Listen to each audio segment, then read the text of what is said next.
তো চলো আজকের ক্লাসে পড়াশোনা শুরু করি। তো আমি আগেই অ্যানাউন্স করে দিয়েছিলাম যে আজকের ক্লাসে মূলত আমরা if else, branching, nested if else বা যত ধরনের জিনিসপাতি আছে বা আমাদের সিএসসি 110-এ যত ধরনের জিনিসপাতি লাগে সেগুলোর উপরে হইতেছে আমরা একটা ক্লাস নিব। তবে আজকের ক্লাসটা ইম্পর্টেন্ট এই কারণ আজকের ক্লাসে টপিক থেকে মিডে কোয়েশ্চেন আসবে। মিডে ব্রাঞ্চিং থেকে একটা প্রশ্ন হয়ে থাকে, অ্যান্ড ধরে নিতে পারো যে তোমার সিএসসি লাইফের অ্যাকচুয়াল প্রোগ্রামিং এখান থেকেই শুরু। ঠিক আছে? সো এই টপিকটার নাম তুমি এভাবে দিতে পারো, লেটস সে, সরি আমি লিখি, টপিক নেম তুমি দিতে পারো ইফ ইলস, বা অনেকে বলে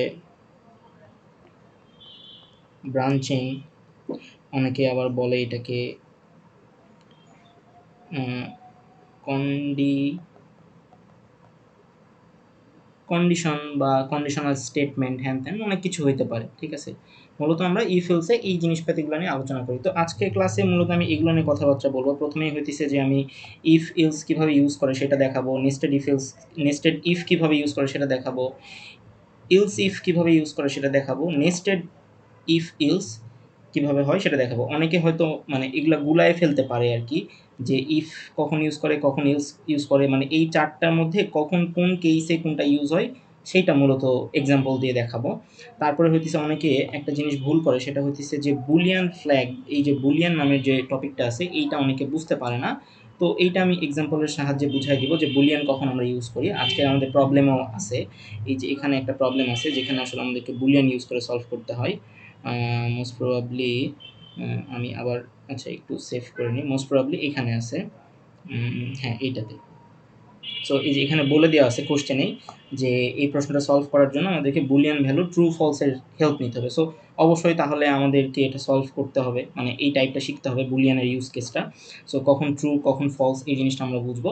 তারপরে লজিক্যাল অপারেটর, তোমরা যারা আমার ফার্স্ট ক্লাসটা দেখছো সেখানে হয়তো জানো যে এটা হচ্ছে অ্যান্ড মানে হইতেছে যে দুই পাশে বাম পক্ষ ডান পক্ষ ট্রু না হইলে আসলে এটা ট্রু হয় না। আর এইটাকে, এই সাইনটাকে বলা হয় অর, আর এই সাইনটাকে বলা হয় নট। সো লজিক্যাল অপারেটর এগুলোকে বলা হয়। এগুলোর অনেক ইউজ কেস আছে, আমরা সামনে আরও দেখব। তারপরে হচ্ছে যে মডুলাসের মানে ব্যাপারটা কি, মডুলাস জিনিসটা কি, ভাগশেষ জিনিসটা কীভাবে ইউজ করে, হয়তো অনেকে জানো অনেকে জানো না, তো এইটাও আমরা একটু দেখার চেষ্টা করব। ব্রেক কন্টিনিউ এই টপিকটা মূলত লুপের মধ্যে পড়ে, যেটা আসলে আমরা ইফ এলসের পরে শিখবো। হয়তো আজকের ক্লাসে ব্রেক কন্টিনিউ শিখবো না, বাট জাস্ট জেনে রাখো যে ব্রেক কন্টিনিউ বলে একটা ওয়ার্ড আছে যেটা আমাদেরকে শিখতে হবে। আরেকটা জিনিস শিখবো যেটা আসলে ফাইনালের টপিক, বাট এখনও এটা শেখা যায়। ঠিক আছে? এটাও আসলে ইফ এলসের মধ্যেই পড়ে। সো ছোট্ট একটা লাইন জাস্ট শিখবো যে কীভাবে স্ট্রিং কম্প্যারিজন করে। তোমরা হয়তো স্ট্রিংয়ের ব্যাপারে জেনে থাকতে পারো যে কীভাবে ক্যারেক্টার কাজ করে, কীভাবে স্ট্রিং কাজ করে। তো সেইটার একটা জাস্ট কম্প্যারিজন দেখাবো, কোনো প্রবলেম সলভ করাবো না। আর সর্বশেষ যেটার জন্য আজকের ক্লাসটা মিনিংফুল হবে, যে এই যে এত কিছু যে আমি শিখতেছি এইটা কেন শিখতেছি, সেটা হইতেছে যে তুমি যে থিওরি কুইজ দিবা, তুমি যে ল্যাব কুইজ দিবা, তুমি যে মিড টার্মে বসবা, ওইখানে যে ধরনের কোশ্চেনগুলো আসবে সেই কোশ্চেনগুলো ট্যাকেল দেওয়ার মতো বা কোশ্চেন পড়ে আচ্ছা আজান দিতেছে, আজানটা শেষ হোক তারপরে আমি আবার কথা বলবো, হ্যাঁ? ওকে। তো আমরা কোথায় ছিলাম? আমরা মূলত ছিলাম হইতেছে যে এইখানে সর্বশেষ টপিকটাই, সেটা হচ্ছে প্রিভিয়াস মিড টার্ম, রাইট? এবং quiz, lab quiz, theory quiz এইটাতে। সো আজকের ক্লাসে আমরা ওই প্রিভিয়াস ল্যাব কুইজের কোশ্চেনগুলো কেমন হয় সেগুলোও একটু দেখব। ঠিক আছে? আরেকটা জিনিস দেখব, সেটা হচ্ছে যে মিডের কোশ্চেন দেখার চেষ্টা করব। তো মিডের কোশ্চেন আমি সর্বশেষে দেখাবো। মিডের কোশ্চেনটা দেখলে তোমার একটু কনফিডেন্ট লাগবে যে আজকের ক্লাসটা করার পরে মিডের প্রশ্নটা আমি বুঝতে পারতেছি যে প্রশ্নটা কেমন হতে পারে। সো মিডের কোশ্চেনটা আমি আসলে বের করে রাখি নাই, বের করে রাখা উচিত ছিল, হয়তো আমার 2-3 মিনিট সময় লাগবে খুঁজে বের করতে। সো এটা আগে এই টপিকগুলো আগে কভার করে ফেলি, তারপরে হইতেছে যে আমি আস্তে আস্তে ওদিকে যাব। ঠিক আছে? তোমাদের মধ্যে অনেকে হয়তো এগুলো জেনে থাকতে পারো, যারা জানো তারা তো জানোই, হয়তো এগুলোর টপিকের মধ্যে নতুন কিছু আসতে পারে। সো ফুল ক্লাসটা দেখতে থাকো, আই হোপ নতুন কিছু শেখা সম্ভব আর কি। ঠিক আছে? ওকে। আচ্ছা আরেকটা জিনিস বলে রাখি, সেটা হইতেছে যে এই যে ক্লাসটা তোমরা যারা আমার ইউটিউব চ্যানেল ফলো করো সিএসসি 110 এর জন্য, আমি যদি একটু সেখানের দিকে যাই, হ্যাঁ, সো দেখো আমি যদি এইখানে যাই, তো তোমরা দেখতে পাচ্ছ যে টিল নাও আমরা আসলে কী কী শেষ করছি, হ্যাঁ? টিল নাও আসলে আমরা ভ্যারিয়েবল এবং ডাটা টাইপের ক্লাস করছি, সেটার একটা প্র্যাকটিস প্রবলেম ছিল, সেইটা আমরা এখান থেকে শেষ করছি, রাইট? এটা আমাদের ডান। তারপরে হইতেছে আমরা কি করছি, তারপর আমরা একটা ফ্লোচার্টের ক্লাস করছি, সেখানে আমরা ফ্লোচার্ট দেখছি, আমরা বিভিন্ন ধরনের ফ্লোচার্ট দেখছি, আমাদের মিড টার্মে কেমন ধরনের ফ্লোচার্ট আসে সেগুলোর উপরে আমরা একটা জেনারেল আইডিয়া নিছি। কোশ্চেন মোটামুটি এই টাইপের হয়, বাট একটু ডিফিকাল্টি বাড়তে পারে, সো সেইটার জন্য আরও বেশি প্র্যাকটিস করা লাগবে। আচ্ছা, এরপরে অ্যাকচুয়ালি আমাদের টপিক কি? এরপরে অ্যাকচুয়ালি আমাদের টপিক হইতেছে ইফ ইলসের টপিক, ঠিক আছে? সো সেই ইফ ইলসের আমি অলরেডি 2টা ক্লাস নিয়ে রাখছি, এখানে আমি অ্যাড করি নাই, অ্যাড করে দেবো, আমি একটু পরে দেখাচ্ছি। আর এরপরে আমাদেরকে লুপ এবং নেস্টেড লুপ শিখতে হবে। সো এই 4টা টপিকই মূলত আসলে বলা যেতে পারে তোমার মিড টার্মের সিলেবাস। সো আমরা অলরেডি 1 এবং 2 মোটামুটি শেষ করছি। 3 এবং 4 এ আমাদের বেশ কিছু ক্লাস নিতে হবে, বেশ কিছু ভ্যারিয়েশনের প্রবলেম আছে, সেগুলো আমরা দেখব। তো এই যে তুমি যদি ইউটিউব চ্যানেলে যাও, ইউটিউব চ্যানেলে গেলে দেখতে পাবা যে আমি একটু যদি জুম করি, সো দেখো এখানে কিন্তু ডাটা টাইপ, তারপরে ফ্লো চার্ট, এটা শেষ। এই যে দেখতে পাচ্ছ না, if else problem solving class 1, problem solving class 2, এই 2টা ক্লাস আসলে তোমাদের পাস্ট ল্যাবে কেমন ধরনের কোয়েশ্চেন হয়েছে বা মিডে কেমন ধরনের কোয়েশ্চেন হয় সেগুলোর উপরে নেওয়া হয়েছে। আজকে আমি সেম টপিকের উপরেই নিব, বাট আগে একটু বেসিক আলোচনা করে নিব, তারপর আমি আরও নতুন 2টা প্রবলেম সলভ করাবো। আর তারপরে হইতেছে যে তুমি দেখতে পাচ্ছ যে ইলস মানে লুপের কিছু ক্লাস আছে, সেগুলো আমাদের পরবর্তীতে আসবে। এখানে কিছু ক্লাস আছে, বাট তারপরেও আরও নতুন কিছু জিনিস পড়াবো যেগুলো আসলে এই ক্লাসগুলোতে নেওয়া হয় নাই আগের বারে, ঠিক আছে? সো এই ছিল মোটামুটি একটা ইন্ট্রোডাকশন। আর বিভিন্ন রিসোর্সেস তোমরা আমার ওয়েবসাইট থেকেই পেয়ে যেতে পারো। সো ওয়েবসাইটের লিঙ্ক হয়তো অনেকেই জানো না, আমি জাস্ট একটু দেখাই দিই, ঠিক আছে? জাস্ট এইটা হইতেছে ওয়েবসাইট তালহা ও আবু। এখানে এসে কোর্স সেকশন, তারপর সিসি 110 গেলে তুমি এখান থেকে সব কিছু সাজানো গোছানো অবস্থাতেই পাবা। এই হচ্ছে মোটামুটি একটা শর্ট ইন্ট্রোডাকশন গেল। তো তাহলে চলো আমরা আর দেরি না করে আমরা আসলে পড়াশোনা শুরু করে দিই, ঠিক আছে? ওকে, তো শুরুতেই আমরা যেটা শিখবো সেটা এখানে লিখে রাখছি, সেটা হইতেছে যে আমরা এই যে ইফ ইলস এই জিনিসটা কখন আমরা ইউজ করব, রাইট? তো আমরা একটা কাজ করি, আমরা হইতেছে কম্পিউটারে কোড করার মাধ্যমে জিনিসটা একটু দেখার চেষ্টা করি, ঠিক আছে? আই হোপ সেটা বেটার। সো আমি কি করলাম, ডেস্কটপে একটা ফোল্ডার ক্রিয়েট করছি ইলস ইফ নামের। সো এই ফোল্ডারের ভিতরে আমি ক্লিক করে প্রবেশ করলাম এবং রাইট ক্লিক করে ওপেন উইথ কোড দিলাম। তোমাদের হয়তো ভার্সিটি থেকে ডক্টর জাভা সাজেস্ট করতে পারে, বাট এটাও খারাপ না আর কি, ঠিক আছে? সো এটা ওপেন করলাম। এখন আমি হইতেছে যে একটা স্টেটমেন্ট লিখব, ঠিক আছে? লেটস সে এখানে আমি লিখলাম যে প্র্যাকটিস ডট জাভা। ওকে, সো নর্মালি আমরা কি কি লিখি, জাস্ট একটা পাবলিক ক্লাস প্র্যাকটিস, এরকম একটা কোড লিখলাম, রাইট? এই কোডটার কাজ কি বলতো? এই কোডটা হইতেছে যে জাস্ট সিম্পলি হ্যালো ওয়ার্ল্ড আমাকে প্রিন্ট করে দিবে, তাই না? ওকে, সো আমি যদি জাস্ট রান করে দেখার চেষ্টা করি তাহলে এখানে দেখতে পাবো যে হ্যালো ওয়ার্ল্ড আসছে, বাট আজকে তো আমি হ্যালো ওয়ার্ল্ড দেখাবো না। তো আমি একটা কাজ করব, সেটা হইতেছে যে এই জিনিসটা আমি একটু বড় করে নিব, এই জিনিসটা আমার দরকার নাই, এখানে আমি লিখব। আই হোপ এটা দেখা যাচ্ছে সুন্দরভাবে। আর আমি হইতেছে থিমটাকে একটু চেঞ্জ করে নেই, এটা চোখের জন্য ভালো। ওকে, ফাইন, ঠিক আছে।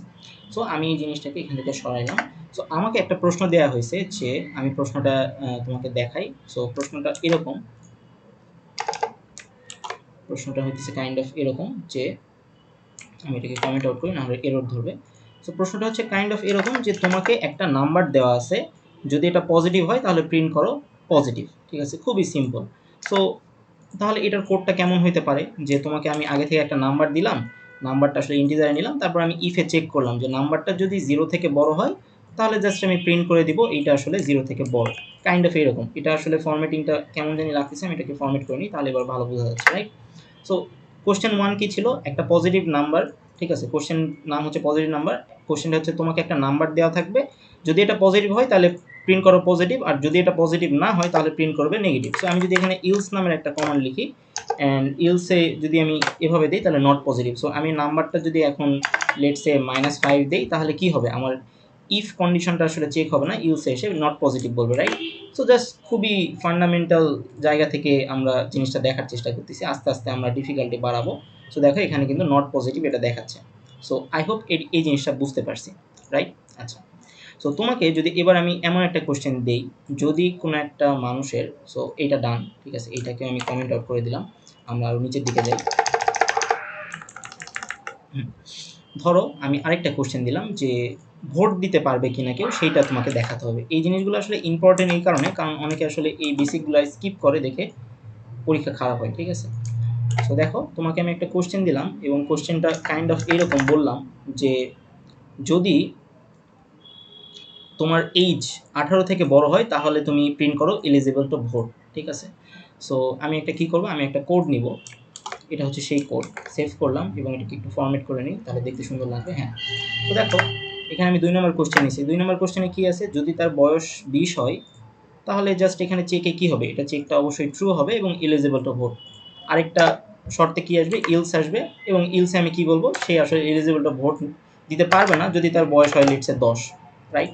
সো এইরকম যদি কোনো কোশ্চেনে যদি তুমি এই ধরনের কোনো শর্ত দেখো তাহলে তুমি ইলস ইফ ইউজ করে জিনিসটাকে হ্যান্ডেল করবা, ঠিক আছে? সো আমরা মোটামুটি ইলস ইফ কীভাবে ডিল করে সেটা মোটামুটি একটু হলেও দেখছি, রাইট? আচ্ছা, তো এত সহজ সহজ প্রবলেম আমাদের পরীক্ষায় আসবে না, বাট আমি জাস্ট একটু সিকোয়েন্স মেনটেন করে যাচ্ছি যাতে করে অনেকের জিনিসটা ধরতে ইজি হয়, ঠিক আছে? আচ্ছা, এরপরে হইতেছে যে একটা সংখ্যা 5 দিয়ে ডিভিজিবল কিনা সেইটা আমরা একটু চেক করব। সো চলো আমি আরেকটা কোশ্চেন এখানে পেস্ট করি, সেটা হইতেছে যে কাইন্ড অফ এইরকম যে তোমাকে একটা সংখ্যা দেওয়া আছে, সেই সংখ্যাটা 5 দিয়ে ডিভিজিবল কিনা সেটা প্রিন্ট করে দেখাইতে হবে, ঠিক আছে? ওকে, তাইলে এই জিনিসটা তুমি কিভাবে করবা যদি তুমি ডিরেক্ট কোড করো? সো তুমি একটা নাম্বার নিবা, int number equal to 15 let's say, তারপর তুমি একটা ইফ কন্ডিশন দিবা, ইফ কন্ডিশনে জাস্ট এরকম ইলস ইফ কন্ডিশন দিয়ে জিনিসটাকে তুমি ফিগার আউট করবা, রাইট? ওকে, ফাইন। সো দেখো এই যে পার্সেন্টেজ, এটার কাজ কি? এটার হচ্ছে, এটার নাম হচ্ছে মডুলাস এবং এটা আসলে আমাদেরকে ভাগশেষ দেয়। সো এইখানে 15 আছে, 15কে যদি তুমি 5 দিয়ে ভাগ করো তাহলে ভাগশেষ কত হবে? 0 হবে, রাইট? সেটা যদি 0 সমান হয় তাহলে আমি বলবো হ্যাঁ এই 15 সংখ্যাটা 5 দিয়ে ডিভিজিবল, আর যদি না হয় তাহলে বলবো যে না, ডিভিজিবল না। সো এই জিনিসগুলো আই হোপ তোমাদের মানে বোঝার কোনো সমস্যা মানে হওয়ার কথা না। তারপর আমি যদি একটু রান করে দেখি তাহলে আই হোপ 5 দিয়ে ডিভিজিবল দেখাবে। আচ্ছা, ঠিক আছে, তাহলে মডুলাসের বিষয়টা অনেকের হয়তো ক্লিয়ার হয়েছে, না হলেও সামনে আরও প্রবলেম আছে, আমরা দেখব। সো এইটা গেল। এরপরে আমরা হইতেছে আরেকটা জিনিস দেখব, সেটা হইতেছে যে আমরা এতক্ষণ কি দেখলাম, ইফ আর ইলস এর ব্যবহার দেখলাম, রাইট? তো চলো আমরা এখন একটু আরেকটু ডিপে যাই, সেটা হইতেছে আমরা এখন একটু দেখব ইলস ইফ কিভাবে এবং কখন ইউজ করি আমরা, ঠিক আছে? সো আমি উপরের জিনিসটাকে কমেন্ট করে রাখি। আচ্ছা, সো তোমাকে একটা কোশ্চেন দিলাম, সেটা হচ্ছে গ্রেড ক্যালকুলেশন, ঠিক আছে? সো লেটস সে তোমার কোশ্চেনটা কি, কোশ্চেনটা হচ্ছে গ্রেড ক্যালকুলেশন। সো এই গ্রেড ক্যালকুলেশন কোশ্চেনটা আমরা একটু চিন্তা করি, আমি আগে কোডটা আনি, কোড দেখলে তুমি বুঝতে পারবা যে আমাকে আসলে কী করতে বলতেছে এখানে, ঠিক আছে?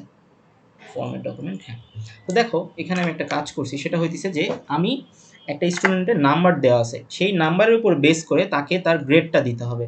সো এখানে অনেক ধরনের কন্ডিশন হতে পারে না, সে আমরা যদি গ্রেড এ চিন্তা করি, সো গ্রেড এ মানে কত, তাকে 80 মার্ক এবং তার থেকে বেশি পাইতে হবে তাহলে সে গ্রেড এ পাবে। সে যদি 70 মার্ক এবং 80 থেকে কম এবং 70-এর সমান এবং তার থেকে বেশি পায় তাহলে সে গ্রেড বি পাবে। সো তোমাকে যদি আমি কোনো একটা প্রবলেম দেই এবং সেই প্রবলেমে যদি বলে দেই যে এরকম 4-5টা কন্ডিশন দেওয়া আছে, তখন তোমাকে এই ইলস ইফ এই জিনিসটা ব্যবহার করতে হবে। তুমি একটা জিনিস দেখো, প্রথমে আমরা ইফ ইউজ করছি, তারপরে আমরা কি ইউজ করছি, ইলস ইফ ইউজ করছি। তুমি এখানে বলতে পারো যে ভাই আমি যদি এখানে ইফ দিতাম তাইলে কি সমস্যা হইতো? তাইলে একটা সমস্যা হইতো। কি সমস্যা আমরা একটু দেখব, ঠিক আছে? সো কেউ কি বলতে পারবা যদি আমি এখানে এই যে এখানে যে আমি ইফ দিছি, এই ইফের মধ্যে যদি প্রবেশ না করে তাহলে সেটা তো ইলস ইফে প্রবেশ করবে, এটা আমি জানি। তারপরে সেটা ইলস ইফে প্রবেশ করবে, সেটাও আমি জানি। আর এটাতে যদি প্রবেশ না করে তাহলে এখানে এসে প্রবেশ করবে। এটাতে তো কারো কোনো সমস্যা নেই। কিন্তু আমাকে এখন একটু বলো তো, যদি এই যে এখানে ইলস ইফের জায়গায় আমি ইফ ইউজ করি তাহলে কি সমস্যা হবে? কেউ কি আমাকে একটু বলতে পারবা? ভুল হইতে পারে, কোনো সমস্যা নাই। আমাকে জাস্ট একটু বলো যে এই যে এখানে ইলস ইফ আছে, এখানে যদি আমি ইফ দেই তাইলে আমার কোডে কিন্তু কোনো ভুল ধরবে না। দেখো কোনো কিন্তু এরর নাই, কিন্তু এখানে একটা এরর হয়ে গেছে। তুমি যদি পরীক্ষায় এরকম ইফ দাও, এখানেও একটা ইফ দাও, তোমার কোড পারফেক্টলি রান করবে, তারপরে তোমার কোড হইতেছে যে কম্পাইল হবে, কোনো সমস্যা হবে না। কিন্তু এখানে একটা ভুল এরর আসবে, সেটা কি বলো তো? বাকিগুলো চেক করবে না, মানে একবার ভুল হলে আর বাকিগুলো চেক করবে না। আচ্ছা, 100% সঠিক হয়নি, তবে কিছুটা সঠিক হয়েছে। আমি জিনিসটা একটু বুঝাই বলি। ফার্স্টেরটা চেক করবে না, সেকেন্ড থেকে শুরু হবে। এটা হচ্ছে না নতুন একটা মানে জিনিস হয়ে যায়, আলাদা আলাদা হয়ে যায় দুইটা। আচ্ছা, একেকজন একেক ধরনের অপিনিয়ন দিতেছো, বাট আমি একদম মানে ফাইনাল একটা অপিনিয়ন দিই, তাহলে তুমি তোমার লজিকের সাথে মিলাইতে পারবা। লেটস সে এখানে ইলস আছে, ঠিক আছে? সো সিমস এই প্রবলেমটা তো কারো কোনো প্রবলেম, মানে এই সমস্যা দেখে তো বুঝতে পারতেছো খুবই সহজ একটা সমস্যা। যদি আমার মার্ক হয় 82, তার মানে আমার কি হইতেছে, আমার এই ফার্স্ট কন্ডিশনটাই এখানে ফিল আপ হয়ে যাচ্ছে, রাইট? আমাকে তো আর নিচে যাওয়ার প্রয়োজন নাই, রাইট? তাই না? সো জি। সো আমি যদি এটাকে জাস্ট রান করে দেখি, তাহলে আমি আউটপুটে কি পাবো? আউটপুটে পাবো যে গ্রেড এ, এই টাইপের কিছু একটা পাবো। এই যে দেখো, গ্রেড এ পাইছি। আচ্ছা, এখন আমি যদি এখানে লেটস সে 75 দেই, তাহলে কি হবে? আমার এখানে মার্কে কত বসবে? মার্কে 75 বসবে। এই ইফটা চেক হবে, এই ইফটা চেক হওয়ার পর মার্কে 75 বসবে, কিন্তু এই এর এর ভিতরে যে কন্ডিশনের যে জায়গাটা, সেটা আসলে ট্রু হবে না, ফলস হবে। দ্যাটস ওয়াই তখন সে ইলস ইফে আসবে। ইলস ইফে এসে এখানে চেক করবে 75 কি 70 এর থেকে বড় কিনা, তারপরে আমার কি আসবে? গ্রেড বি আসবে। সো তাহলে এখন পর্যন্ত 75 দিলেও আমার এই কোডটা পারফেক্টলি হ্যান্ডেল করতে পারতিছে, তাই না? আচ্ছা, আমি এখানে সেভ করি নাই, সেভ করলে গ্রেড বি আসবে। সো এই যে দেখো, গ্রেড বি আসছে, রাইট? আচ্ছা, কিন্তু এখন কোশ্চেন হইতেছে, যদি আমি এখানে ইফ দেই অ্যান্ড আমি যদি এভাবে জিনিসটা রান করি, তাহলে আমার আউটপুট কি আসবে? একজন বলো তো। আমি যদি এই কোডটা এখন রান করি, ঠিক আছে, তাহলে আমার আউটপুটটা কি আসবে? বি আসবে, গ্রেড বি আসবে। Grade B B. আসবে। আচ্ছা আচ্ছা, এখন বলো। এলস চিহ্ন তো নাই, বাকিটা কি রান হবে না? আচ্ছা ঠিক আছে, আমি রান করে দেখি, তাহলে তোমাদের কনফিউশনটা ক্লিয়ার হবে। তো দেখো, এখানে আসছে কি? গ্রেড না। গ্রেড বি আসছে, রাইট? কেন? কারণ হইতেছে যে আমার কোড প্রথমে কি দেখতেছে, যদি সেটা 80 থেকে বড় হয় তাইলে এ প্রিন্ট করবে। যদি 75, যেহেতু আমার মার্ক ছিল 75, তাহলে সেটা 70 থেকে বড়, তখন সেটা এই ইফ ব্লকের মধ্যে ঢুকবে এবং গ্রেড বি প্রিন্ট করবে। কিন্তু আমি যদি এখানে 85 দেই, এবার আমার আউটপুট কি আসবে বলো তো? Grade A. Grade A. আর কেউ? গ্রেড বি আসবে। আচ্ছা, একজন বলছো গ্রেড এ, একজন বলছো গ্রেড বি, বাট সঠিক বি। উত্তর। জি জি, কি বলছো? বি। আচ্ছা, একজন বলছো এ গ্রেড, বি দুটোই আসবে। হ্যাঁ, হ্যাঁ, দুটোই আসবে এ বি। এ বি দুইটাই আসবে। এখন রিজনটা হচ্ছে কেন এ বি দুইটাই আসবে। সরি, আমি সেভ করি না, আমি সেভ করি। এখন কথা হচ্ছে যে গ্রেড এ বি কেন দুইটাই আসলো? কারণ আমি কারণটা ব্যাখ্যা করে দিই। আমার প্রোগ্রাম কিভাবে চিন্তা করে? আমার প্রোগ্রাম চিন্তা করে যে প্রত্যেকটা ইফ কন্ডিশন সে চেক করবে।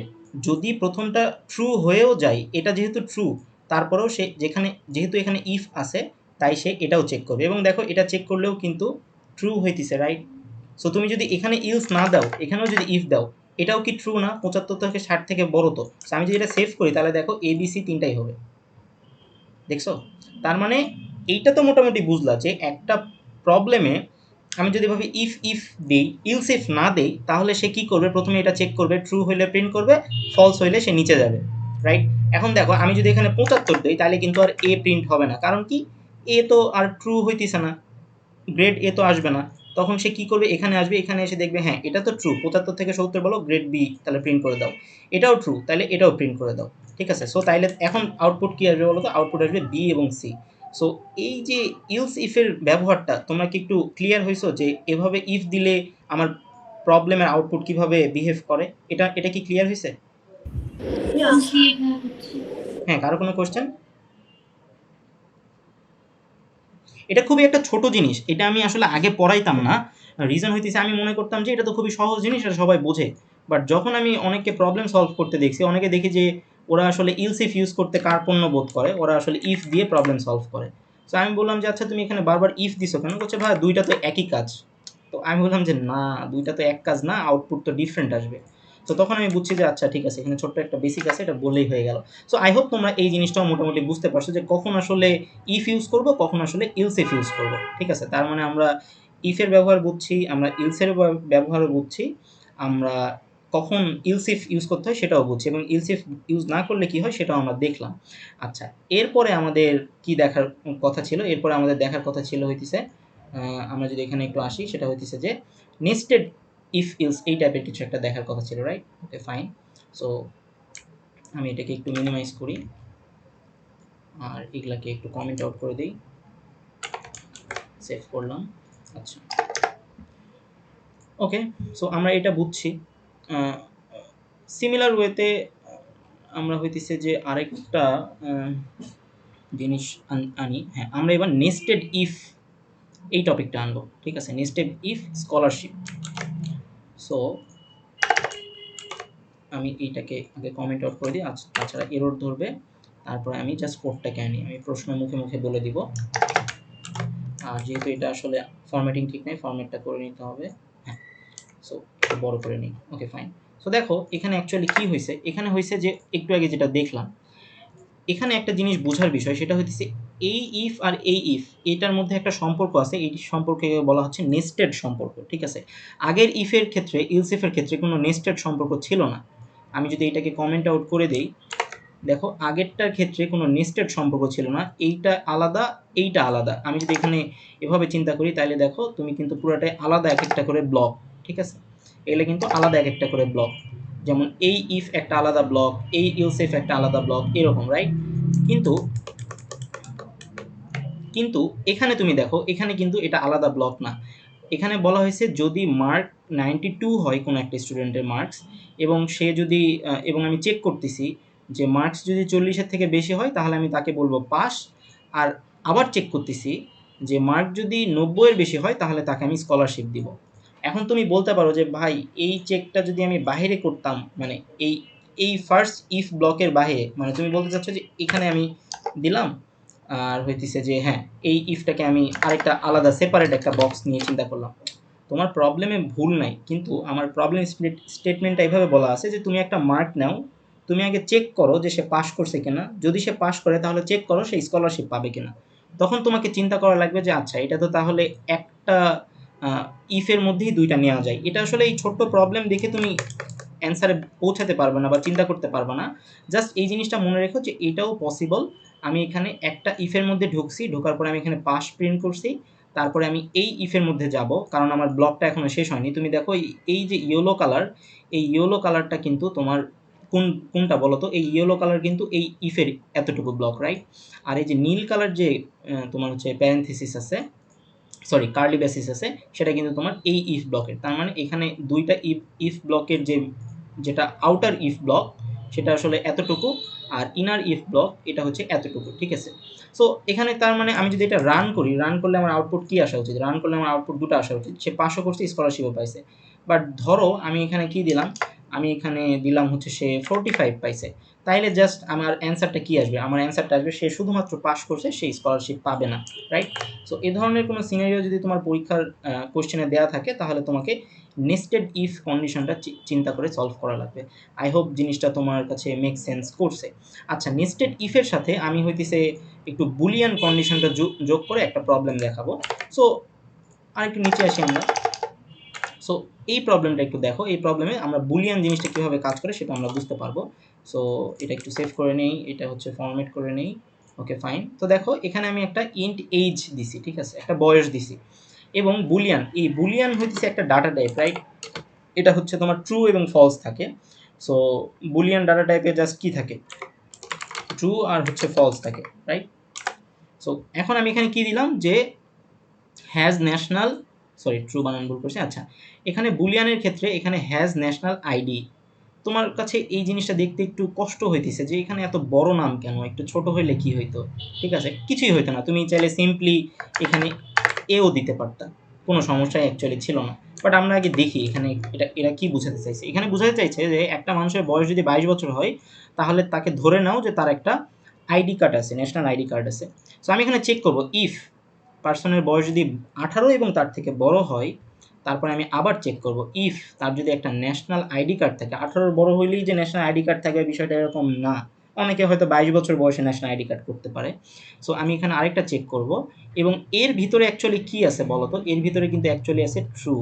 সো যদি এইটা ট্রু হয়, অবশ্যই এটা ট্রু, কারণ তার বয়স 22 বছর ছিল। তারপরে আমি এই নেস্টেড ইফের মধ্যে এসে চেক করব যে এটা যদি ট্রু হয় তখন আমি লাইসেন্স এলিজিবল এই জিনিসটা প্রিন্ট করব। আমি যদি এখানে ফলস দিতাম তাহলে কি এই নেস্টেডের ভিতরে জিনিসটা রান হইতো? না। রান হইতো না, রাইট? সো আমরা এভাবে বুলিয়ান জিনিসটাকে চিন্তা করতে পারি। আর এটা তো একটা জাস্ট ভ্যারিয়েবল নেম। সো তুমি এখানে জাস্ট, আমরা নর্মালি ফ্ল্যাগ ইউজ করি আর কি, ঠিক আছে? ফ্ল্যাগ মানে হইতেছে যে একটা পতাকা, মানে এখানে ওই পতাকা মিনিং করতেছে না, জাস্ট একটা ভ্যারিয়েবল নাম। তুমি চাইলে এখানে টমও দিতে পারো, ঠিক আছে? Boolean Tom. সো তুমি এখানে আবার চেক করে দিতে পারো টমের ভ্যালু কি ট্রু নাকি ফলস। তো টমের ভ্যালু যদি ফলস হয় তাহলে কি এটা প্রিন্ট হবে? এটা কিন্তু প্রিন্ট হবে না, কারণ হইতেছে যে, আচ্ছা এখানে আরেকটা জিনিস সুন্দর বোঝা আছে, দেখো এখানে আমি এইচ দিছি 22, টমের ভ্যালু শুরুতে বলে দিছি ফলস। সো আমার ফার্স্ট ইফটা কিন্তু রান করবে, বাট সেকেন্ড ইফটা কিন্তু রান করবে না। আমি যদি রান করি, দেখো আমি যদি রান করি তাহলে কিন্তু কোনো আউটপুট কিন্তু এখানে আসতেছে না। বাট এর আগে যদি আমি একটা নট দেই, এই যে একটা কোশ্চেন মার্ক মানে বিস্ময়সূচক মার্ক দেখতে পাচ্ছ আই গেস, এই যে নট সাইনটা যদি আমি ইউজ করি তাহলে জিনিসটা কি দাঁড়াইলো? টম অ্যাকচুয়ালি ছিল ফলস, রাইট? তার আগে আমি একটা দিলাম নট। নট ফলস মানে কি? নট ফলস মানে কিন্তু ট্রু, মানে মিথ্যা নয়। সো এখন যদি আমি রান করি, এখন কিন্তু জিনিসটা রান হওয়ার কথা, রাইট? সো দেখো লাইসেন্স এলিজিবল হয়ে গেছে। সো নটের ইউজ কেসটাও তোমরা বুঝবে। এটা আমরা এখন যেহেতু আমি জাস্ট তোমাদেরকে বেসিক বুঝাইতেছি, এখন অ্যাকচুয়াল কোশ্চেন দেখাইতেছি না, বাট এই জিনিসগুলো এক্সিস্ট করে এবং এই জিনিসগুলো কীভাবে কাজ করে সেটা মনে রাখবা। এবং প্রত্যেকটা ইফ বা ইলস ইফ ব্লকের এই জায়গায় শুধু ট্রু হইলেই তার পরবর্তী ব্লকটা রান করবে, এটা মনে রাখবা। দ্যাটস ইট, এর বাইরে অ্যাকচুয়ালি কিছু নাই। সো আই হোপ এটাতে কারো কোনো প্রবলেম থাকার কথা না। এরপরে আমরা আরেকটু কঠিন প্রবলেমের দিকে যাব, সেটা হচ্ছে নেস্টেড ইফেলস, ঠিক আছে? সো আমরা এটাকে মিনিমাইজ করে দিই। এরপরে আমরা আরেকটা প্রবলেম দেখব, সেটা হচ্ছে কাইন্ড অফ এইরকম। সো আমি এটাকে একটু ফরম্যাট করতে হবে, ফরম্যাট ডকুমেন্টে দিলাম, ওকে। তো দেখো একটা জিনিস, সেটা হইতেছে যে আমার প্রবলেমটা এখন সুন্দর আছে, যে স্ট্রিং স্ট্রিং মানে যে অনেকগুলা ক্যারেক্টারের মানে মিক্সচার বা কম্বিনেশন অফ ক্যারেক্টার, এটা তো তোমরা জানো। সো এখানে দেখো ইউজার নেম দিছি অ্যাডমিন এবং পাসওয়ার্ড দিছি হইতেছে আমি 1 2 3 4। যেহেতু এটা একটা স্ট্রিং, তাই কিন্তু আমাকে ইনভার্টেড কমার মধ্যে ভ্যালুগুলোকে নিতে হচ্ছে। আচ্ছা, সো এখানে তুমি একটা জিনিস দেখো, সেটা হইতেছে যে আমি একটা জিনিস ইউজ করছি, user name dot equals. String check করার জন্য আমরা দেখো আগের বার চেক করতাম, মানে কোনো একটা নাম্বার চেক করার জন্য কিন্তু আমরা এই greater than equal, less than equal এগুলো ইউজ করতাম। বাট যখন তুমি কোনো স্ট্রিং ইকুয়াল কিনা সেটা যখন চেক করবা, বলো তো এই ইউজার নেমের ভিতরে অ্যাকচুয়ালি কে আছে? ইউজার নেমের ভিতরে আসলে আছে অ্যাডমিন। তো আমি এখন চেক করতেছি অ্যাডমিন ডট ইকুয়ালস অ্যাডমিন কিনা।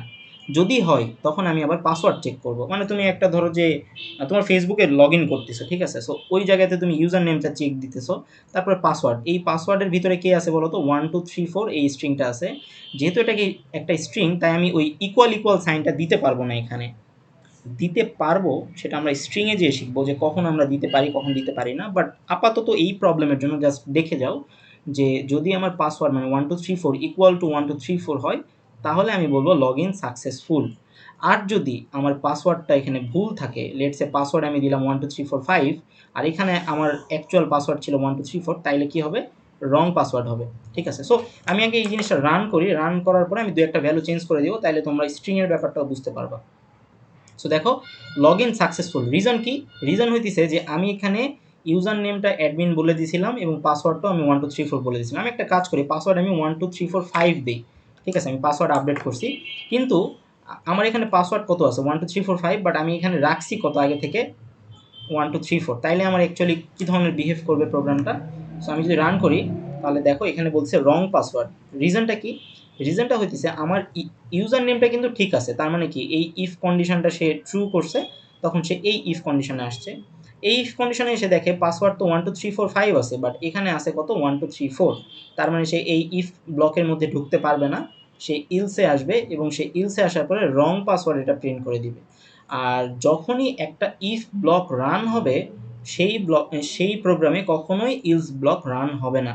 এটার প্রমাণ যদি আমরা দেখতে চাই, যে দেখো এই প্রোগ্রামে আমার ইফ ব্লকটা কিন্তু রান হয়েছিল, দেখেই আমি এর ভিতরে ঢুকে রং পাসওয়ার্ড পর্যন্ত আসতে পারছি, কিন্তু ইনভ্যালিড ইউজার নেম এইটা কিন্তু আমি পাই নাই, বিকজ আমার ফার্স্টে ইফ ব্লকের মধ্যে আমি ঢুকছি। তাহলে আমি একটা কাজ করি, সেটা হইতেছে যে আমি এখানে অ্যাডমিনের জায়গায় অ্যাডমিন 10 দিলাম, ঠিক আছে? অ্যাডমিন 10 দিয়ে যদি আমি এখন চিন্তা করি তাইলে বলো তো আমার ইফ ব্লকটা কি রান হবে? না। না। ইফ ব্লকটা রান হবে না। যদি ইফ ব্লকটা রান না হয় তাহলে এর ভিতরে যে নেস্টেড ইফ আর ইলস আছে এটা কি কখনো রিচ করতে পারবে? না।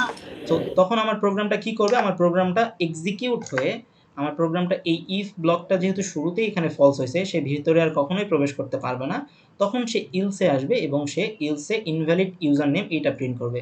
আমি যদি সেভ করি এবং আমি যদি রান করি তাহলে দেখো এখানে দেখতে পাবা ইনভ্যালিড ইউজার নেম আসছে।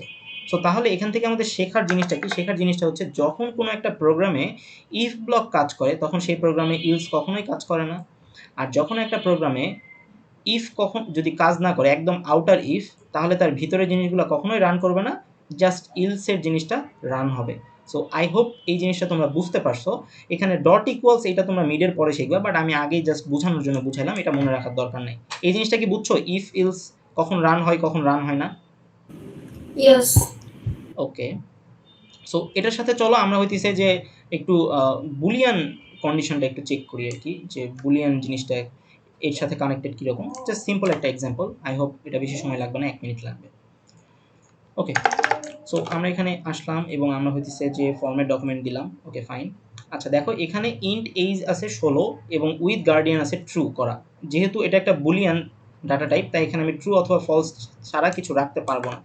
সো এখানে দেখো আমি এই যে ইফ এখানে দেওয়া আছে, রাইট? এই যে ইফ যে এখানে দেওয়া আছে, তারপরে দেখো ইলস দেওয়া আছে। ইলসের ভিতরে ঢুকে কিন্তু আবার ইফ ইলস হইতে পারে, এটাও কিন্তু পসিবল। সবসময় যে ইফের পরেই ইলস ইফ হয় ব্যাপারটা কিন্তু ট্রু না। সো এই প্রবলেম দেখেই বুঝতেছো যে ইলসের পরেও কিন্তু ট্রু ফলস কন্ডিশন থাকতে পারে। আচ্ছা, সো তাহলে এখন বলো তো এখানে বয়স আছে 16, এই ইফ ব্লকটা কি কাজ করবে? না। কাজ করবে না। তখন সে কোথায় আসবে? ইলসে আসবে। ইলসে আসার পরে তখন এই ইফটা চেক হবে যে উইথ গার্ডিয়ান এটা কি ট্রু কিনা। হ্যাঁ, এখানে আমি ট্রু দিয়ে রাখছি, তাই ক্যান ওয়াচ উইথ গার্ডিয়ান, ঠিক আছে? সো আমি যদি এখানে ফলস দিয়ে রাখতাম তাহলে কি হইতো? ফলস দিয়ে রাখলে আমার এই জিনিসটা তো ঠিকঠাক থাকতো যে ইফের মধ্যে ঢুকবে না, ইলসে আসতে হবে। ইলসে আসার পরে সে দেখতে পাচ্ছে যে ও ইফ তো ট্রু না, তার মানে সে গার্ডিয়ানের সাথে দেখতে পারবে না, তাহলে তাকে নট অ্যালাউডে পাঠিয়ে দিই। সো আমি একটু সেভ করে রান করে দেখি নট অ্যালাউড টাইপের কিছু আসে কিনা। হ্যাঁ, নট অ্যালাউড। বাট এই জিনিসটাকে যদি আমি এখানে এই উইথ গার্ডিয়ান এখন কি আছে? ফলস আছে না? এখানে যদি আমি একটা নট দিতাম তাইলে এখন কিন্তু ক্যান ওয়াচ উইথ গার্ডিয়ান এই জিনিসটা হয়ে যেত, রাইট? বিকজ আমি নট ফলস করছি। সো তার মানে কি এই ইফ ব্লকটা অ্যাকচুয়ালি ট্রু হয়ে গেছে। আর এই ইফটা যেহেতু ট্রু হয়ে গেছে তার মানে এখন এই ব্লকটা রান হবে। সো আই হোপ এই ব্লক রান হওয়ার ব্যাপারগুলো তোমরা আরও ক্লিয়ার হইছো। আরও সামনে আরও 2-3টা এক্সাম্পল আছে, আমি যদি একটু দেখাইতে চাই। আই হোপ মোটামুটি আমরা বেশ ভালোই জিনিসপাতিগুলো দেখছি। তো এখানে যে আমি এই যে 7-8টা মানে ছোট ছোট বিষয় দেখাইলাম, এই জিনিসগুলো কি তোমরা বুঝতে পারছো? জি ভাইয়া বুঝছি। ওকে, সো আমরা আরেকটা এই অ্যান্ড অপারেশনটা একটু ছোট্ট করে 1 মিনিটের মধ্যে দেখে ফেলি।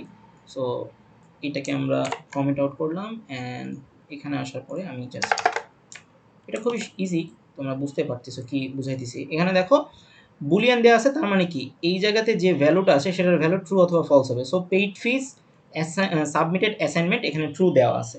Okay fine.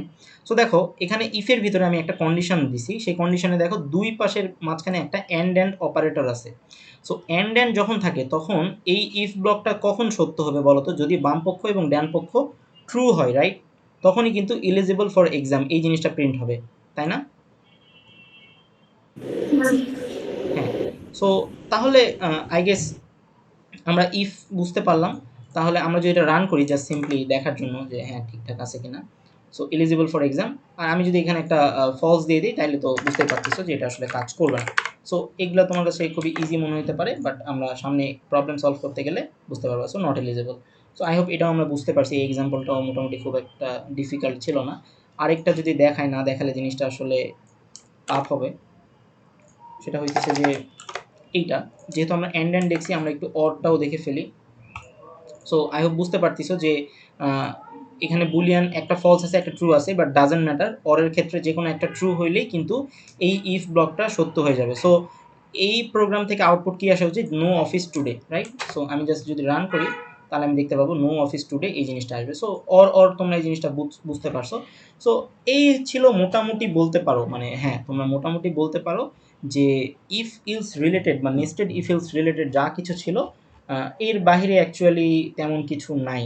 সো এগুলার মধ্যে যদি কারো কোনো কোশ্চেন থাকে তাহলে আমাকে বলো, আদারওয়াইজ আমি আসলে প্রবলেম সলভিং মানে অ্যাকচুয়াল প্রবলেম যেগুলো আসলে এক্সামে আসে সেই প্রবলেম সলভিংয়ের দিকে মানে যাবো আর কি। সো তোমরা বলতে পারো আরও যদি কোনো কনফিউশন বা কোনো কোশ্চেন মনের মধ্যে জেগে ওঠে। এনিওয়ান?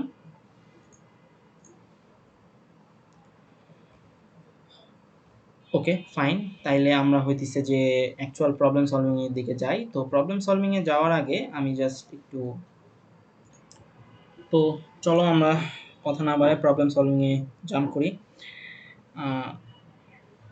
এখানে প্রবলেম সলভিংয়ে যাওয়ার আগে আমি একটা জিনিস বুঝাই বলি, সেটা হইতেছে যে তোমরা তো মোটামুটি ইফ ইলস করে ফেলছো। সো ইফ ইলসে আমি যদি বলি সেখানে তোমরা হয়তো অনেকে এই প্রবলেমগুলো সলভ করছো, অনেকে হয়তো করো নাই। সো আবারও বলতেছি, এগুলাই যে এক্সামে আসবে সেটা সত্য না, কিন্তু এক্সামে যে জিনিসটা আসবে সেই জিনিসটা পারার জন্য তোমাকে এগুলো পড়া লাগবে। এই কথাটা আমি বহুবার বলছি, আবারও মেনশন করে দিলাম। বাট এই প্রবলেমগুলো কীভাবে সলভ করতে হয় সেটার উপরে অলরেডি 2টা ভিডিও ইউটিউবে আমি দিয়ে রাখছি। আজকে আমি আরও 2টা ভিডিও সলভ করে দেখাবো। তারপরেও যদি তুমি এগুলো প্র্যাকটিস না করো এবং এক্সামে খারাপ করো তাইলে কিন্তু এটা আসলে সম্পূর্ণ তোমার দায়ভারের মধ্যে পড়বে। সো চলো আমরা হইতেছে যে নতুন আর একটা প্রবলেম সলভ করার চেষ্টা করি, দেখি ওখানে কি কি বলছে অ্যাকচুয়ালি। সো শুরুতেই আমরা কোনটা সলভ করবো, শুরুতে আমরা এইটা একটু দেখার চেষ্টা করি, ঠিক আছে? আচ্ছা হ্যাঁ, এটাই দেখার চেষ্টা করি। সো এটা এই ধরনের প্রবলেম তোমাদের আসলে মিড টার্ম এক্সামে থাকবে। সো আমরা কথা না বাড়ায় আগে এই প্রবলেমটা দেখি, তারপর এটা সলিউশন আমরা একটু পরে দেখতেছি আর কি, ঠিক আছে? ওকে আচ্ছা, এটা না দেখে আমরা আসলে কঠিনটা আগে দেখি, তাহলে ভাল লাগবে জিনিসটা। এইটা আমরা একটু বোঝার চেষ্টা করি। তো দেখো এখানে প্রবলেমটা কি বলছে এটা আগে বোঝার চেষ্টা করো। সেটা হইতেছে যে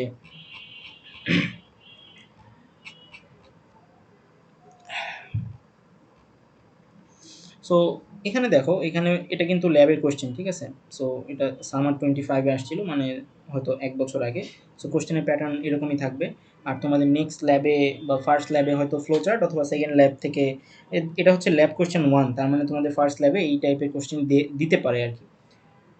মানে সিনারিও ডিফারেন্ট হবে বাট কোশ্চেনের ডিফিকাল্টি লেভেল মোটামুটি সেম থাকবে। সো আমি এখানে নাম দিলাম যে টম এক্সাম দিতেছে, তার আইডি 1234 আর সেকশন হয়তো এক্স, ঠিক আছে? আচ্ছা ওকে, এখন এখানে কি বলছে দেখো, right a Java program that will, আচ্ছা প্রত্যেকটা প্রবলেম সলভ করার জন্য তোমাকে 30 মিনিট দিবে। তো আমিও চেষ্টা করবো 30 মিনিটের মধ্যে পুরো প্রবলেমটা বুঝে সলভ করতে আর কি। যদিও আমি সলিউশন মোটামুটি আগে থেকেই করে রাখছি, বাট আমি তোমাকে বুঝাই সো দ্যাট তুমি বুঝতে পারো। সো দেখো এখানে কি বলছে, right a Java program that will helps a company calculate annual bonus for an employee based on their performance score and years of service your program should. আচ্ছা সো এখানে বেশ কিছু ভ্যারিয়েবলের নাম বলে দিচ্ছে। ভ্যারিয়েবলগুলোকে যদি আমি একটু আইডেন্টিফাই করি, সেটা হইতেছে যে এখানে বলছে দেখো bonus for an employee based on their performance score. So performance score নামের একটা ভ্যারিয়েবল আছে, ইয়ার্স অফ সার্ভিস নামের একটা ভ্যারিয়েবল আছে। সো এই দুইটা ভ্যারিয়েবল নিয়ে কাজ করা লাগবে। এখানে একটা কন্ডিশন দিয়ে দিছে। দেখো কোশ্চেনটা কিন্তু 1 পেজের, তুমি যদি পুরো 1 পেজের কোশ্চেন দেখে হতাশ হয়ে যাও তাহলে কিন্তু হবে না, তোমাকে শুরু থেকে বুঝে বুঝে নিচের দিকে আনতে হবে। সো এখানে বলছে ask the user to enter performance score and PS। PS মানে কি? PS মানে হচ্ছে পারফরমেন্স স্কোর। তার মানে তুমি যে ভ্যারিয়েবলটা নিবা সেই ভ্যারিয়েবলটা কিন্তু এখানে বলে দিছে।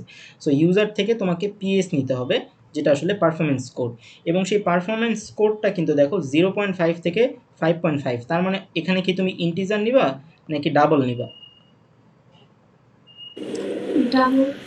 তোমাকে ডাবল নিতে হবে, বিকজ এখানে কোশ্চেনে কিন্তু ওইটা বলে দেয় নাই যে তুমি ডাবল নিবা না ইন্টিজার, বাট কোশ্চেন পড়ে তোমাকে বুঝে নিতে হবে যে এখানে ডাবল এক টাইপের একটা ভ্যালু নিতে হবে। ওকে ফাইন, তারপরে দেখো এখানে কি বলছে, বি নম্বরে বলছে number of years of service. Number of years of service যেটা আসলে NYS, এই ভ্যারিয়েবলটা তোমাকে পিক করা লাগবে, যেটা অবশ্যই একটা পজিটিভ ইন্টিজার হবে। তার মানে এই কথাটা বলার মাধ্যমে একটা ইফ কন্ডিশন আসলে এখানে লুকায় বলে দিছে, যেটা হইতেছে NYS গ্রেটার দেন 0। এই কন্ডিশনটা তোমাকে ইউজ করা লাগবে, কারণ ইউজার তো -5ও দিতে পারে, তার মনের খুশি, সে -5 দিছে, তুমি কিছু করতে পারবা? সো তুমি কিছু করতে যেহেতু পারবে না, তাই তুমি প্রোগ্রামে এই ধরনের একটা কন্ডিশন সেট করে দিবা যে ঠিক আছে ইউজার তুমি -5 দাও, বাট সেটা আমার কোডে কোনো ইফেক্ট করবে না, কারণ এই ইফটা পার হওয়ার জন্য তোমাকে পজিটিভ হইতে হবে, মানে এই কন্ডিশনটা পার হওয়ার জন্য। ঠিক আছে, সো তার মানে এই দুইটা লাইন দেখে আমি বুঝতে পারলাম যে ডাবল এবং এই ধরনের একটা চেকিং টাইপ জিনিসপাতি নিতে হবে এবং দুইটা ইউজার ইনপুট নেওয়া লাগবে, ভালো কথা। তারপর এখানে কিছু বলছে decide the bonus amount using this rule, মানে এই প্রবলেমের কনসেপ্টটা আসলে এইরকম যে একটা কোম্পানিতে একটা এমপ্লয়ি আছে, তার পারফরমেন্স স্কোর তার ম্যানেজার জানাবে, তার কত বছর সে চাকরি করছে সেটা সে জানাবে, সেটার উপর বেস করে তাকে কিছু বোনাস অ্যাড করা হবে আর কি। সো প্রবলেমটা কাইন্ড অফ এইরকম, ঠিক আছে। তো দেখো পারফরমেন্স স্কোর যদি 3-এর কম হয় তাহলে নো বোনাস, পারফরমেন্স স্কোর এবং তার সার্ভিস ইয়ার যদি এই রেঞ্জের মধ্যে হয় তাহলে তার 10,000, এই রেঞ্জের হলে 20,000, এই রেঞ্জের মধ্যে হলে 30,000। এই ধরনের জিনিসপাতি কিন্তু আমরা একটু আগে প্রবলেমে দেখছি, যদি সেম টাইপের জিনিসপাতি হয় তাহলে কিন্তু আমরা কি ইউজ করি, ইলস ইফ জিনিসটা ইউজ করতাম, রাইট। সো এখন তুমি যদি এখানে ইফ ইউজ করো আর যদি মার্ক কাটে তখন তো তোমার দোষ, কারণ এখানে বুঝতে পারতেছো যে প্যাটার্নটা আসলে ইলস ইফকেই ইন্ডিকেট করতেছে, ঠিক আছে। সো তার মানে আমি বুঝতে পারলাম যে এই দুইটা ভ্যারিয়েবল উপর বেস করে আমার বোনাসটা আসলে এইটা হবে। এখানে কি বলছে, only the highest applicable bonus should be given, not all together. So তোমার যদি পারফরমেন্স স্কোর 0.5 হয়, গ্রেটার দেন 4.5 হয় এবং তোমার চাকরির বয়স যদি 8 বছরের বেশি হয়, তাহলে শুধুমাত্র তুমি 30,000 টাকা পাবা। তুমি একবারে 10,000, 20,000 এবং 30,000, 80, এই 30 এবং 30, 60,000, এই তুমি টোটাল 60,000 টাকা পাবা না, ঠিক আছে। তুমি শুধুমাত্র ম্যাক্সিমাম হাইজেস্ট অ্যাপ্লিকেবল বোনাসটাই পাবা। সো এই কেসটাও আমাদেরকে সামহাউ হ্যান্ডেল করতে হবে, ঠিক আছে, ওকে ফাইন।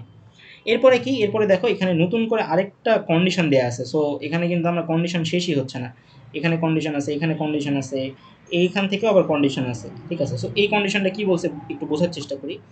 অ্যাডিশনালি, অতিরিক্তভাবে, যদি একটা employee bonus receiving a bonus has performance score 4.8 এর থেকে যদি বেশি হয় বা সমান অথবা বেশি হয়, তাহলে তাদের বোনাস আরও ইনক্রিজ করবে। তার মানে এই যে এখানে দেখো, এখানে একটা পারফরমেন্স বোনাস কত দেওয়া আছে, 4.9, এই 4.9 কিন্তু কি 4.8 এর থেকে বেশি, রাইট। সো যদি এরকম কারো পারফরমেন্স স্কোর 4.8 থেকে বেশি হয়, তাহলে দেয়ার বোনাস ইজ ইনক্রিজ বাই 15%। এই কথাটার মানে কি, এই কথাটার মানে হচ্ছে তার পারফরমেন্স বোনাস লেটসে 4.9, ঠিক আছে। যদি তার পারফরমেন্স বোনাস 4.9 হয়, তার মানে অবশ্যই এটা 4.5-এর থেকে বেশি, এবং তার ইয়ার্স অফ এক্সপিরিয়েন্স, এবং অবশ্যই তার ইয়ার্স অফ এক্সপিরিয়েন্স 8-এর বেশি হওয়া লাগবে। যদি হয় তাহলে সে 30,000 টাকা তো পাবেই, 30,000 টাকা পাওয়ার পরে সে আরও 15% বেশি পাবে, সেটাই আসলে এখানে বুঝাই দেওয়া আছে। সো আমরা আর একটু নিচে যাই। সো কি বলছে, increase by 50%, if an employee receive a bonus less than 30, যদি কোনো একটা এমপ্লয়ি 30,000 টাকার কম বোনাস পায়, সে 30,000 টাকার কম বোনাস পাইতেই পারে, সেটা সে 20,000 টাকা পাইতে পারে। যদি এই ধরনের কেস হয় তাহলে জাস্ট আমাকে প্রিন্ট করতে হবে বোনাস অ্যামাউন্ট, জাস্ট যেমন বোনাস অ্যামাউন্ট, যেমন হইতেছে যে এই কেসের ক্ষেত্রে দেখো জাস্ট বোনাস অ্যামাউন্টটা আমি প্রিন্ট করে দিয়েছি, অতিরিক্ত কিছু প্রিন্ট করি নাই। আচ্ছা, তারপরে কি বলছে, ইফ দেয়ার বোনাস এক্সিডেড বা এক্সিডেড, ঠিক আছে, ইফ দেয়ার বোনাস এক্সিডেড 30,000 টাকা, তাহলে অ্যাড করো আরেকটা স্টেটমেন্ট, আউটস্ট্যান্ডিং এমপ্লয়ি। সো দেখো এখানে তার বোনাস, তার ইয়ার্স অফ এক্সপিরিয়েন্স এই রেঞ্জের উপরে এবং তার 4.9, তার মানে আমার এই রেঞ্জেরও উপরে, তাহলে এখানে আমাকে আরও 15% বাড়াইতে হবে। সো 15% আমি বাড়াই দিছি এখানে এক্সপ্লেনেশনে দেখো, এবং তার 30,000 টাকার বেশি হয়ে গেছে, কিন্তু তার মানে কি এই 30,000 টাকার যে বেশি হয়েছে সেটা আমাকে একটা ইফ ব্লকের মধ্যে চেক করে দেখা লাগবে এটা কি আসলে 30-এর থেকে বেশি কিনা। যদি 30-এর থেকে বেশি হয় তাহলে আমি জাস্ট এই দুইটা স্টেটমেন্ট অ্যাড করে দিব। এখানে সেটা বলে দিছে যে outstanding employee special recognition granted for an employee eligible for a bonus, just print no bonus. আচ্ছা, এখানে কি বলছে, যদি এগুলা কিছুই না হয় তার মানে জাস্ট আমাকে প্রিন্ট করে দিতে হবে নো বোনাস, মানে হইতেছে যে সে যদি কোনো মাত্র জয়েন করছে এরকম কিছু হয় তাহলে সে কোনো বোনাস টোনাস পাবে না আর কি।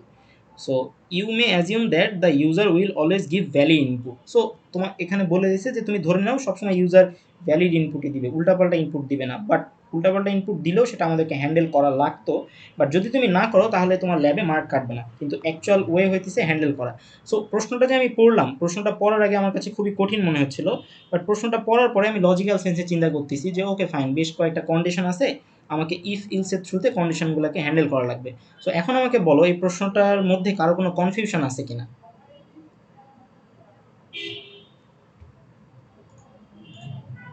এই প্রশ্নটার মধ্যে কারো কোনো কনফিউশন আছে কিনা আমাকে বলো। আমি যখন মিডের কোশ্চেনটা তোমাকে দেখাবো তখন তুমি দেখতে পাবা যে প্রশ্ন অনেক প্যাঁচাইছে, কিন্তু প্রশ্নটা আসলে কঠিন ছিল না। তুমি যদি মানে পার্ট বাই পার্ট ভেঙে ভেঙে সলভ করতে পারতা তাহলে কোশ্চেনটা অনেক ইজি লাগতো, ঠিক আছে? সো আমি কথা না বাড়ায়ে আমি এই প্রবলেমটা এবং এটার সলিউশনটা ভিএস কোডে ওপেন করি, তারপরে তোমাকে আরেকবার কোড সহ এক্সপ্লেন করে দেই, দেখবা তোমার কাছে জিনিসটা অনেক ইজি লাগতেছে। ওকে, আচ্ছা, তো দেখো এখানে অ্যাকচুয়ালি কী হয়েছে। সো আমি ওই প্রবলেমটাই অ্যাকচুয়ালি সাইড বাই সাইড নিছি। সো শুরুতেই দেখো আমার যেটা প্রবলেমে বলছিল যে আমাকে ask the user to enter, so user থেকে ইনপুট নেওয়া লাগবে, দ্যাটস ওয়াই আমি কিন্তু ইম্পোর্ট হ্যান ত্যান এই কথাটা লিখছি এবং এই স্ক্যানার এসসি লিখছি যাতে করে ইউজার থেকে ইনপুট নিতে পারি। সো এখানে যেহেতু আমার ভ্যারিয়েবল নামটা পিএস বলে দিছিল, তাই কিন্তু আমি এখান থেকে ভ্যারিয়েবল নামটা পিএস নিছি, রাইট? সো দেখো এখানে ডাবল নিছি, বিকজ এখানে নেক্সট ডাবল কেন হলো, কারণ এই পিএস ভ্যালুটা ইউজার কিন্তু আমাকে 0.5 1.2 এরকম একটা ভ্যালুতে দিতে পারে, ঠিক আছে? তারপরে NYS মানে কি, নাম্বার অফ, মানে কি বলে এখানে বলে দিছে আর কি, number of years of service, সেটা একটা পজিটিভ নাম্বার, ঠিক আছে? সো এই জন্য আমি এটা ইন্টিজার ভ্যারিয়েবল নিয়েছি, এইটা নিয়ে আমার কোনো সমস্যা কিন্তু নাই। আচ্ছা, এরপরে দেখো এরপরে কি বলছে, এরপরে আমার কিছু কন্ডিশন দেওয়া আছে। সো ফার্স্ট যে কন্ডিশন, এখন অনেকে এই কন্ডিশনটা দিয়ে প্রবলেম লেখা শুরু করবে, ঠিক আছে?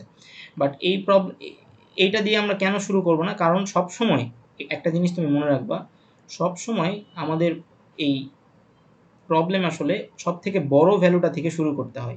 তুমি যদি একটু চিন্তা করো ওই গ্রেডিং সিস্টেমের কথা, তুমি কি সবসময় এইটা থেকে চিন্তা করতা যে আচ্ছা আগে চেক করি তো ও 50-এর বেশি পাইছে কিনা, যদি 50-এর বেশি পাই তাহলে আগে ফেল দিব, তারপরে ওকে এ গ্রেড দিব। আমরা সবসময় কিন্তু A grade, B grade, C grade এভাবে কিন্তু কন্ডিশনগুলো নামাইতে থাকি। সিমিলার ওয়েতে এখানেও কিন্তু এটা বলে দিছিল যে highest applicable bonus should be given, তার মানে তোমাকে আসলে বড় বোনাস থেকে আস্তে আস্তে নিচের দিকে নামতে হবে। আচ্ছা, অনেকে চিন্তা করতে পারো যে আচ্ছা আমি যদি এই উল্টা দিক থেকে চিন্তা করি তাইলে কি সমস্যা? সমস্যা সমস্যা কিন্তু খুব একটা না, সমস্যা কিন্তু আসলে হবে না যদি তুমি কোডটা পারফেক্টলি লিখো। বাট কনভেনশন হইতেছে যে আমরা সবসময় বড় যেটা ভ্যালু, মানে যেটা সব থেকে বেশি প্রায়োরিটি পাই সেইটা থেকে মানে আমরা কন্ডিশনগুলো সাজাই। সো এটা মনে রাখবা, কোশ্চেনে অনেক কিছু দিতে পারে, বাট তুমি সবসময় চেক করবে যে আচ্ছা আমি সবসময় বড়টা থেকে চেক করবো আর কি, ঠিক আছে? Okay fine. সো দেখো যদি তোমার ইউজার লেটস সে আমার পারফরমেন্স স্কোর এখানে আমি বলে দিছি, পারফরমেন্স স্কোর যদি আমার হয় 2.5, এখানে আমি লিখে দিলাম, এই যে আমি এই কন্ডিশনটা রান করবো আর কি, হ্যাঁ? যদি আমার এইটা হয় এবং ইয়ার্স অফ সার্ভিস এটা আমার কত আছে 3, যদি আমার এটা 3 হয় তাহলে আমার একটা ভ্যারিয়েবল ধরে নিলাম। এখানে ডাবল বোনাস কেন দিলাম, কারণ হইতেছে যে এখানে তুমি চাইলে ডাবলও দিতে পারো, তুমি চাইলে ইন্টিজারও দিতে পারো, বিকজ তুমি দেখো লাস্টে যে আমার আউটপুটটা আসছে সেই আউটপুটটা কিন্তু আসলে কি আসছে, সেই আউটপুটটা কিন্তু আসলে আমার একটা ইন্টিজার ভ্যালুতে আসছে, কিন্তু এখানে বোনাস দেওয়ার পিছনে একটা রিজন আছে, সেটা আমি একটু পরে বলতেছি। আচ্ছা, তো দেখো এখানে হাইজেস্ট আমি এই কন্ডিশনগুলো কেমনে লিখলাম সেটা তো বুঝতে পারছো, কারণ আমার সর্বশেষ মানে হায়ার প্রায়োরিটি থেকে আমি কন্ডিশনগুলো সাজাইছি। সো যদি এইটা হয় এবং এইটা হয়, দুইটাই সত্য হলে আমার বোনাসটা আসলে সেট হবে 30, তারপরে যদি হয় তাহলে 20, তারপরে যদি এইটা হয় এবং তাহলে 10, তারপরে ইলস। এখানে কেন আমি ইফ দিব না এবং কেন আমি ইলসেফ দিব এটা নিয়ে আই হোপ কারো কোনো কোশ্চেন নাই, রাইট? ওকে, তারপরে দেখো এই 4টা কন্ডিশন তো আমি মোটামুটি সেট করলাম, মানে সাজাইলাম, এখান থেকে আমি ইউজার থেকে ইনপুটও নিলাম, কোনো সমস্যা নাই। এরপরে আমাকে চেক করা লাগবে যে 15%-এর যে এখানে একটা ব্যাপার আছে সেইটা। সো 15% অ্যাকচুয়ালি কখন অ্যাড হবে বলো তো? যদি যদি সে বোনাস পায় এবং তার হইতেছে যে 4.8 এবং তার থেকে বেশি হয়, সেটা এখানে বলে দিছে দেখো, if an employee receiving a bonus, so সে যদি একটা বোনাস রিসিভ করে তার মানে সেটা অবশ্যই 0-র থেকে বেশি হবে, রাইট? তাই না? জি। হ্যাঁ। সো এবং তার দেখো এখানে বলে দিছে যে পিএস গ্রেটার দেন 4.8, তার মানে তার এটাও হতে হবে। সো এই দুইটা যদি হয় তখন সেক্ষেত্রে আমাকে 15%টা অ্যাড করা লাগবে। ঠিক আছে? সো এই যে এখানে দেখো এই ভাগফলটা এটার রেজাল্ট কত হবে বলো তো? 15 ডিভাইডেড বাই 100।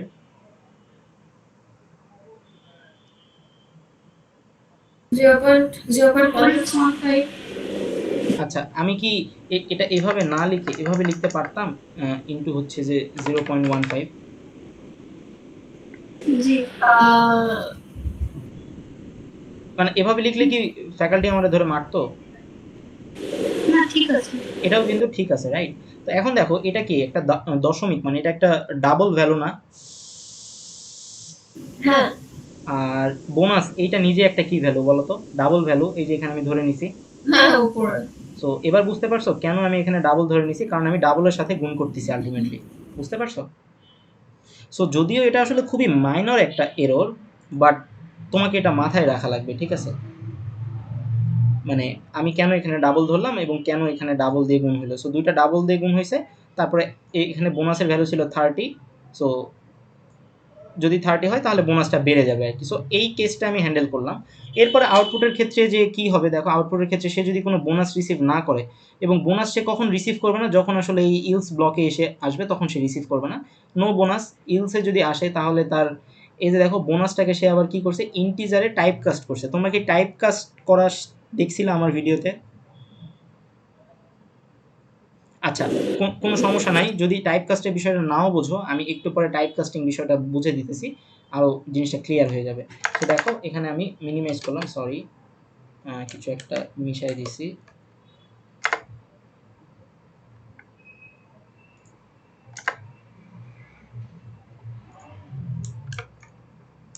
না ঠিক আছে, এভাবেই থাক। ওকে, এখানে একটা স্পেস দিয়ে দেই। ওকে থাক, সমস্যা নেই। আচ্ছা, যদি যদি তার বোনাস 0 না হয় তাহলে সে ইলসে আসবে। ইলসে আসার পরে সে তার অ্যামাউন্টটা প্রিন্ট করবে। এবং আরেকটা জিনিস দেখা লাগবে যে বোনাস যদি 30 এর বেশি হয়ে যায় তাহলে জাস্ট এই ২ টা স্টেটমেন্ট এড হয়ে যাবে। আর sc.close এটা তোমাদের দেওয়ার কোনো প্রয়োজন নেই, কারণ এটা না দিলেও প্রোগ্রামের কোনো ক্ষতি হবে না। প্রোগ্রামটা সাকসেসফুলি রান করবে। এখানে কয়েকটা ক্যাচ আছে। অনেকে ভুল করে এখানে ডাবল না দিয়ে ইন্ট দিবা। সো ইন্ট দিলে অ্যাকচুয়ালি কি হবে, এবং অনেকে যেহেতু টাইপ কাস্টিং জিনিসটা বুঝবা না, তাই তুমি এখানেও ইন্ট ইন্ট দিবা না। মানে লজিক্যাল সেন্সে যদি চিন্তা করি, দেখো আমার প্রোগ্রামটা কিন্তু একটা এরর ধরলো। কি ধরনের এরর ধরলো? মানে আমার প্রোগ্রামটা কিন্তু, আচ্ছা আমি একটু জেড ক্লিক করি। তো দেখো আমার প্রোগ্রামটা কিন্তু অনেকগুলো এরর ধরছে। কেন এরর ধরছে বলো তো? আমি এখানে ইন্ট দিছি, এখানে আমার এরর কেন হইলো? কেউ কি এক্সপ্লেন করতে পারবা? 0.5 দিলে আলটিমেটলি তো পয়েন্টে অ্যান্সার আসবে, তো সেটা তো হচ্ছে ইন্টিজার হ্যাঁ, হচ্ছে সো না। আলটিমেটলি এখানে যেটা হয়েছে, এখানে তো 15/100 ছিল। সো 15/100 এইটা যদি আমি ইন্টিজার ডিভিশন হয়, কারণ কি বোনাস একটা ইন্টিজার। সো ইন্টিজার ডিভিশন হইলে এখানে 0 হয়ে যাচ্ছে না?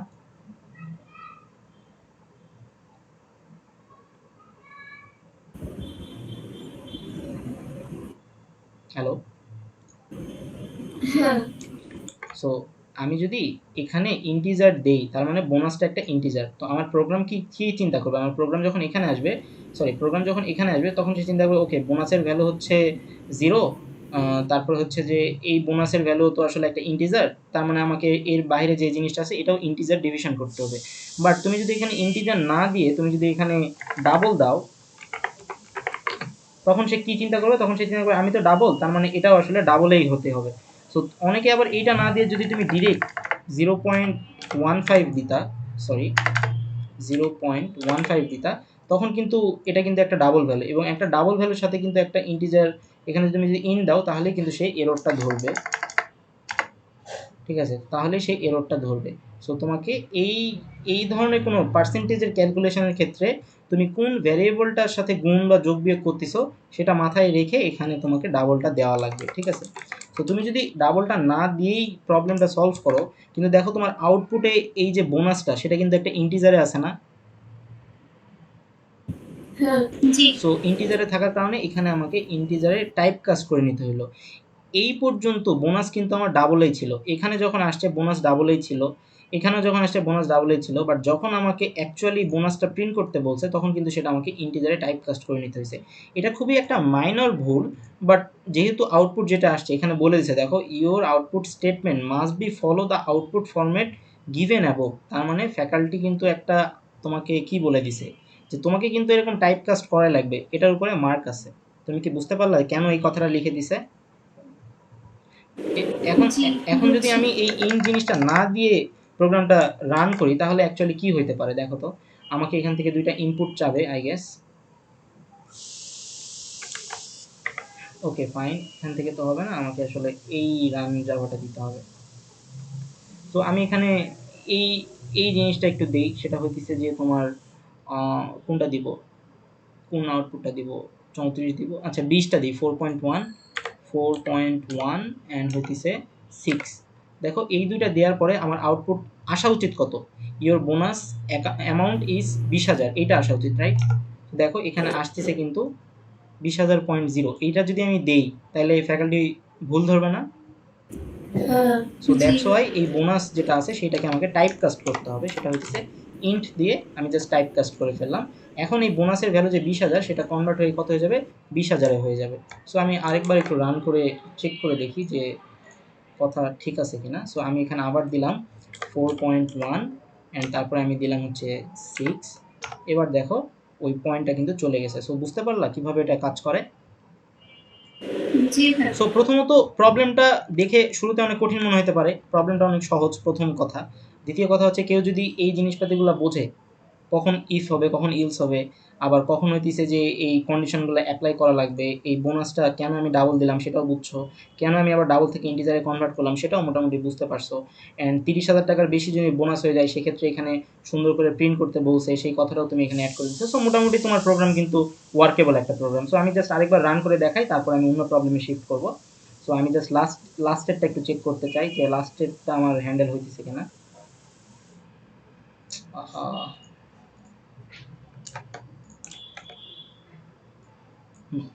সো এটা ডিলিট। সো লাস্টের ইনপুটটা কি বলছে এখানে, লাস্টের ইনপুটটা বলছে 4.9 অ্যান্ড 9। সো দেখো এখানে কিন্তু সুন্দর করে ওইটাই আসছে, ইওর বোনাস ইজ হ্যানত্যান এত, স্পেশাল হ্যানত্যান এত, ঠিক আছে। মোটামুটি আই হোপ জিনিসটা তোমার মেক সেন্স করছে, রাইট? ওকে জি। Okay fine. এরপরে তাহলে আমরা চলো পরবর্তী প্রবলেমের দিকে শিফট করি। পরবর্তী প্রবলেমে শিফট করব কি করব না, নাকি এটা তোমাদের হোমওয়ার্ক দেবো বুঝতেছি না, কারণ ওটা আসলে খুবই ইজি। তাও আমি একটু প্রবলেমটা একটু দেখায় দেই। ওকে, সো চলো পরবর্তী প্রবলেমটা একটু দেখার চেষ্টা করি, সেটা হচ্ছে যে এইটা। দেখো তো এখানে কি বলছে, একটু আমরা প্রবলেমটা পড়ি। Let's say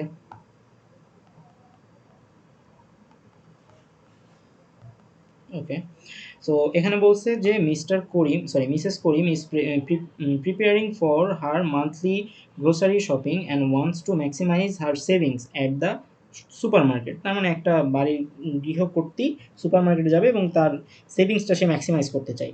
the store offer so the shop বা store offer 10% discount if any total grocery bill excluding কি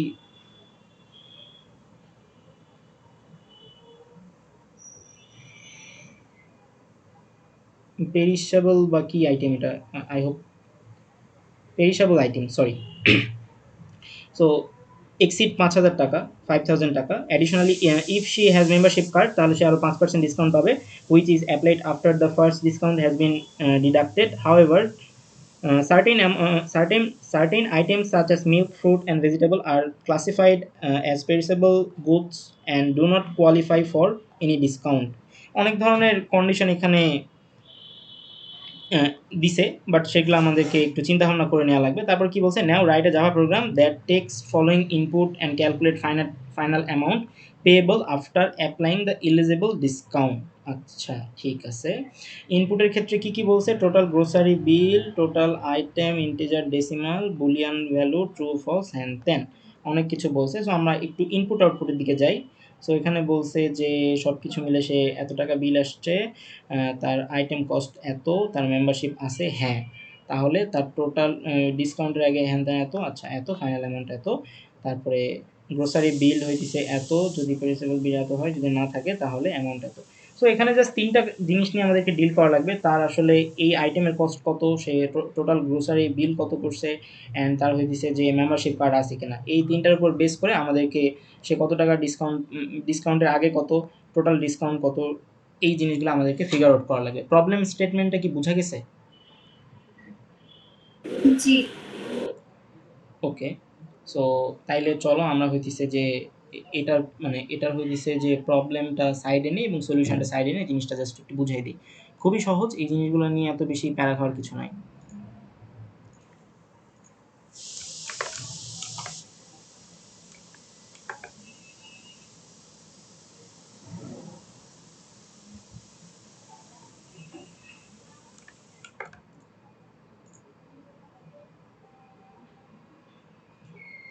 সো আমরা এটাকে লেফট সাইডে নিতে পারি, হ্যাঁ লেফট সাইডে নিতে পারি, অ্যান্ড এটাকে এখানে নিতে পারি, অ্যান্ড এটা একটু বড় হবে, এটা এখানে বড় হবে। আচ্ছা ঠিক আছে,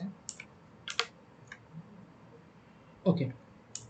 সো শুরু থেকে দেখো, জিনিসটা চিন্তা করো যে এখানে কি বলছে। এখানে বেশ কয়েকটা মানে ট্রু ফলসের ব্যাপার স্যাপার আছে। সেটা হচ্ছে টোটাল যে গ্রোসারি বিল, এখানে ইনপুট আমাদেরকে কী কী নিতে হবে সেটা কিন্তু আমাদেরকে কোয়েশ্চেনে বলে দিয়েছে, ঠিক আছে। প্রথমত তুমি যখন কোনো প্রবলেম সলভ করবা তখন হচ্ছে তোমার ফার্স্ট যে প্রায়োরিটি সেটা হচ্ছে তুমি দেখে নিবা যে তোমাকে আসলে ইনপুট নেওয়া লাগবে কী কী, এই জিনিসটা তোমাকে মেক শিওর করা লাগবে, ঠিক আছে। সো এখানে দেখো ইনপুট কিন্তু বলে দিছে, এবং ইনপুটটা বলে দিছে তুমি চাইলে ইনপুটটা ইন্টিজারও নিতে পারো, ডেসিমালও নিতে পারো, এবং টোটাল, ঠিক আছে, তুমি যা বাজার সদা করছো সব কিছুর টোটাল একটা তোমাকে অ্যামাউন্ট নেওয়া লাগবে। এখানে অনেক ঘিজিল মানে একটু ঘিঞ্জি লাগতেছে। সো আমি একটা কাজ করি, এটাকে একটু ফ্রেশ করি বা একটু একটু বড় করি, তাহলে জিনিসটা দেখতে ইজিয়ার হবে। এটাকে একটু মিনিমাইজ করে দিই, হ্যাঁ ঠিক আছে, ওকে ফাইন। আচ্ছা, তো শুরুতে আমি কি করছি, যেহেতু আমাকে 3টা জিনিস ইনপুট নেওয়া লাগবে তাই আমি স্ক্যানার দিয়ে এখানে ইনপুট নিছি। তারপরে আমি হইতেছে sc.next স্ক্যানার দিছি। তারপর দেখো inter total grocery bill excluding perishable item, ঠিক আছে, এই জিনিসটা আমরা এক্সক্লুড করছি। অ্যান্ড দেখো ডাবল এখানে গ্রোসারি বিল। সো এই জিনিসটাকে আমি ডাবল হিসাবে নিছি, কারণ কি এখানে বলে দিছিল যে তুমি চাইলে ডেসিমেলও নিতে পারো। জাস্ট আমি ডেসিমেলে নিছি, কারণ ডেসিমেলে নেওয়াটার রিজন হইতেছে যে আমি কিন্তু এখানে হইতেছে যে তোমার দেখো একটা ডেসিমাল ভ্যালু দিয়ে গুণ করব। সো আমি রিস্ক ফ্রি থাকার জন্য অ্যাকচুয়ালি ডাবল ভ্যালু দিয়ে গুণ করে নিছি। আমি চাইলে কিন্তু এখানে ইন্টিজারও দিতে পারতাম, অনেকে কিন্তু তাই করবে, সে পুরো কোডটা করবে ইন্টিজার দিবে বাট আউটপুটটা ভুলভাল আসতে পারে। সো ডাবল দেওয়াটা আসলে সেফ। পরবর্তীতে তোমার যদি দেখো যে এখানে কোনো ডাবল ভ্যালু নাই, পরবর্তীতে তুমি সেটাকে ইন্টিজারে কনভার্ট করে নিতে পারো, এটা খুব একটা মানে কঠিন কিছু হবে না, ঠিক আছে। আচ্ছা, সো তুমি ডাবল দিলা, ডাবল দেওয়ার পরে তুমি ইউজার থেকে নিলা যে গ্রোসারি বিল এক্সক্লুডিং কত, টোটাল 5200 নিলা। তারপরে দেখো তোমার টোটাল এই পেরিশেবল যে আইটেমটা আছে, এই আইটেমটার টোটাল কস্ট সেটাও তুমি ডাবলে নিলা। এখানেও বলে দিছে ইন্টিজার নাকি ডেসিমাল, ঠিক আছে। এটাও কেন নিলাম, কারণ হইতেছে যে আমাকে এখানে পার্সেন্টেজে হিসাব নিকাশ করতে হবে, তাই আমি এটাকেও রিস্ক ফ্রি থাকার জন্য ডাবলে নিলাম, ঠিক আছে, ওকে ফাইন। সো আমি এটাও নিলাম, এটাও নিলাম। তারপর আমাকে আরেকটা জিনিস চাইতেছে যে a boolean value true or false indicating whether she has membership card or not. So আমি একটা যেহেতু জানি না তার মেম্বারশিপ কার্ড আছে কিনা, তাকে বললাম যে আপনার কি মেম্বারশিপ কার্ড আছে কিনা সেটা আমাকে ট্রু ফলস আকারে দেন।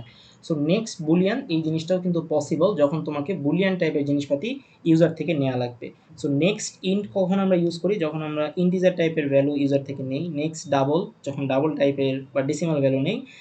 নেক্সট বুলিয়ান, সো বানানটা একটু দেখবা, এখানকার বি কিন্তু বড় হাতের, আর যখন তুমি ডাটা টাইপে লেখো এটা কিন্তু ছোট হাতের, ঠিক আছে, ওকে ফাইন। সো এখন টোটাল বিল তোমাকে ক্যালকুলেশন করতে হবে। টোটাল বিল কি বলছে, এই যে গ্রোসারি বিল এইটা কিন্তু তুমি নিছো কি, এটা কিন্তু তুমি ইউজারকে বলছো এক্সক্লুড। এক্সক্লুড মানে কিন্তু ইনক্লুড না, মানে এটা বাদ দিয়ে, তাই না। সো তাহলে গ্রোসারি বিল আর ওই পেরিশেবল আইটেম যে কস্ট, সেইটা দুইটার টোটাল কস্ট করে আমি কত পাইলাম, টোটাল একটা বিল পাইলাম, ঠিক আছে। সো টোটাল বিলটা আমি এখানে রাখলাম।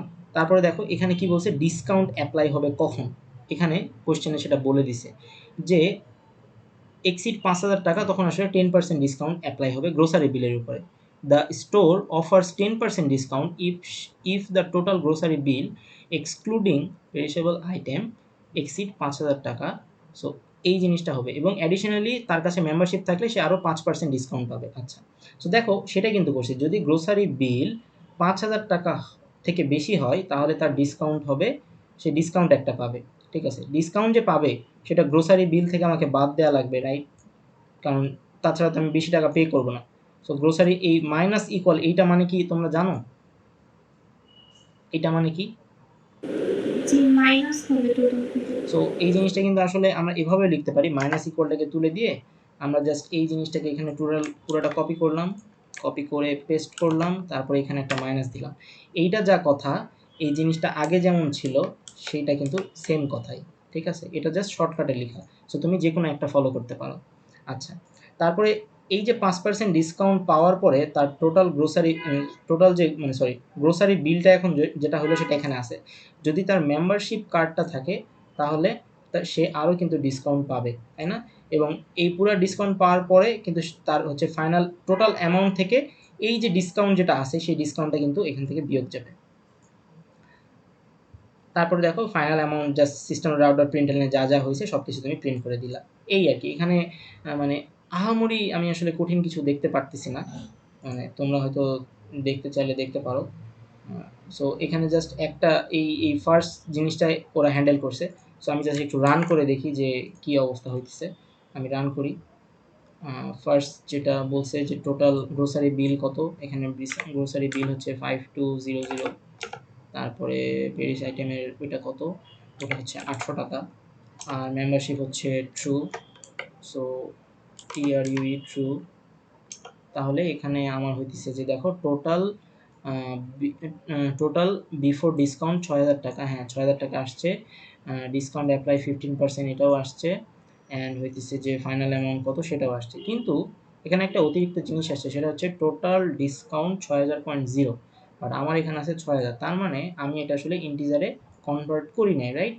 সো ইন্টিজারে কনভার্ট করার জন্য আমাকে অ্যাকচুয়ালি কী করতে হবে বলো তো? টাইপ কাস্ট করতে হবে টাইপ কাস্ট করতে ইন্টিজারে। হবে। টোটাল বিল ডিসকাউন্টের এখানে যে টোটাল বিল ডিসকাউন্ট এখানে জাস্ট আমাকে একটা টাইপ কাস্ট করতে হবে, ইন্ট দিয়ে ব্র্যাকেট মারতে হবে, রাইট? তাহলে আমার এই টোটাল বিলটা কী হবে, টাইপ কাস্ট হয়ে গেল। আর ডিসকাউন্ট অ্যাপ্লাইড, সো ডিসকাউন্ট কত টাকা অ্যাপ্লাইড হয়েছে এখানে আমি হার্ড কোড করে দিছি। বাট তোমার ক্ষেত্রে অ্যাকচুয়ালি কী হবে বলো তো? তোমার ক্ষেত্রে অ্যাকচুয়ালি প্রথমত সে 10% ডিসকাউন্টের এইটা যোগ হবে। তারপরে তার যেহেতু হচ্ছে তার এই হ্যাজ আইডি কার্ড আছে, তার হচ্ছে যে এই 5%টাও অ্যাড হবে, রাইট? হওয়ার পরে কিন্তু অ্যাকচুয়ালি এখানে 15% এইটা হবে। এটা কি বুঝতে পারছো তোমরা? এখানে যে আমি হার্ড কোড করে 15% দিছি, এটা কি এখানে এভাবে দেওয়া যাবে? না। সো এটা তখনই 15% হবে যখন অ্যাকচুয়ালি আমার এই 5000-এর বেশি হবে, তখন এখানে আমার ডিসকাউন্ট পার্সেন্টেজ 10 হবে। আবার হ্যাশ থাকলে ওই আগের 10-এর সাথে এই পরের 5টা যোগ হবে, রাইট? এক্সট্রা 5 যোগ হওয়ার পরে কিন্তু অ্যাকচুয়ালি 15% হবে। আমি জাস্ট তাড়াতাড়ি করার জন্য এটা করে ফেলছি, এইটাই আর কি, বুঝছো? আচ্ছা, এখানে আরেকটা জিনিস বোঝার আছে, দেখো। সেটা হচ্ছে যে এখানে এই system.out.println এর মধ্যে দেখো স্ট্রিং ডট ফরম্যাট নামের নতুন একটা জিনিস আনছে। সো তোমরা আসলে এই জিনিসটা ইউজ করবা না। আর আচ্ছা, স্ট্রিং ডট ফরম্যাটের কাজ কি সেটা আমাদের একটু শেখা উচিত। সেটা হচ্ছে দেখো এখানে %.0.f দেওয়া আছে। এইটার মানে কি? এইটার মানে হইতেছে যে দশমিকের পরে আসলে 0 হলো। আমি যদি এই জিনিসটাকে মিশায়ে দেই তাইলে কি কোনো ভুল হবে? একটু দেখি তো। আমি যদি এই জিনিসটাকে মিশায়ে দেই, এটাকে মিশায়ে দেই, এরপরে যদি আমি জিনিসটাকে সেভ করি এবং আমি যদি রান করি এবং আমি যদি হইতেছে যে এই 500 হ্যান ত্যান এগুলো দেই, তো এটা মেবি ভুল পোর্টে রান হয়েছে। সেভ করলাম, এটাকে রান যখন দিলাম, হ্যাঁ, সো এখান থেকে আমার কত চাচ্ছে 5200,800 অ্যান্ড হচ্ছে ট্রু। তাহলে আমার ডিসকাউন্ট বিল এইটা আসছে, ঠিক আছে? সো এবার দেখো ফাইনাল অ্যামাউন্টের ক্ষেত্রে এখানে আরেকটা 5.0 আসছে। সো এখানে যেহেতু 5.26 আসে, তার মানে জাস্ট এখানে আমাকে একটা টাইপ কাস্ট করে দিতে হবে, ইন করে, দ্যাটস ইট। এই তো। তোমরা কি এটা বুঝতে পারছো নাকি বলো? এটা খুব একটা কঠিন প্রবলেম না, পরীক্ষার কোশ্চেনগুলো এরকমই হয়। সো তুমি পরীক্ষায় পারবা কি পারবা না এটা পুরোপুরি ডিপেন্ড করবে হইতেছে যে how many problems you have been practice, ঠিক আছে, সো ফার, এটার উপরে বেস করবে। সো আমি আরও প্রবলেম চেষ্টা করে দিব তোমাদের এই যে এখানে এই শিটটাতে অ্যাড করে দেওয়ার। সো মিডের আগে যতগুলো প্রবলেম এখানে দিতেছি সবগুলো তোমরা সলভ করবা। এই ডকুমেন্টের লিঙ্কটা হইতেছে আমি ভিডিওর লিঙ্কের নিচে ডিসক্রিপশন বক্সে দিয়ে দিব। সো এই হচ্ছে মোটামুটি বিষয়। সো ইফ ইলস রিলেটেড যা কিছু থাকা সম্ভব সেগুলো আমি সব কিছুই মোটামুটি বলছি। যেটা বলি নাই সেটা হইতেছে যে আমি হইতেছে একটা মিডের কোশ্চেন দেখাবো বলছিলাম। সো চলো মিডের একটা কোশ্চেন দেখার চেষ্টা করি। মিডের কোশ্চেন ফল 24 সামার 25 মিড কোশ্চেন। আচ্ছা হ্যাঁ, এইটা আমরা একটু দেখার চেষ্টা করি। সো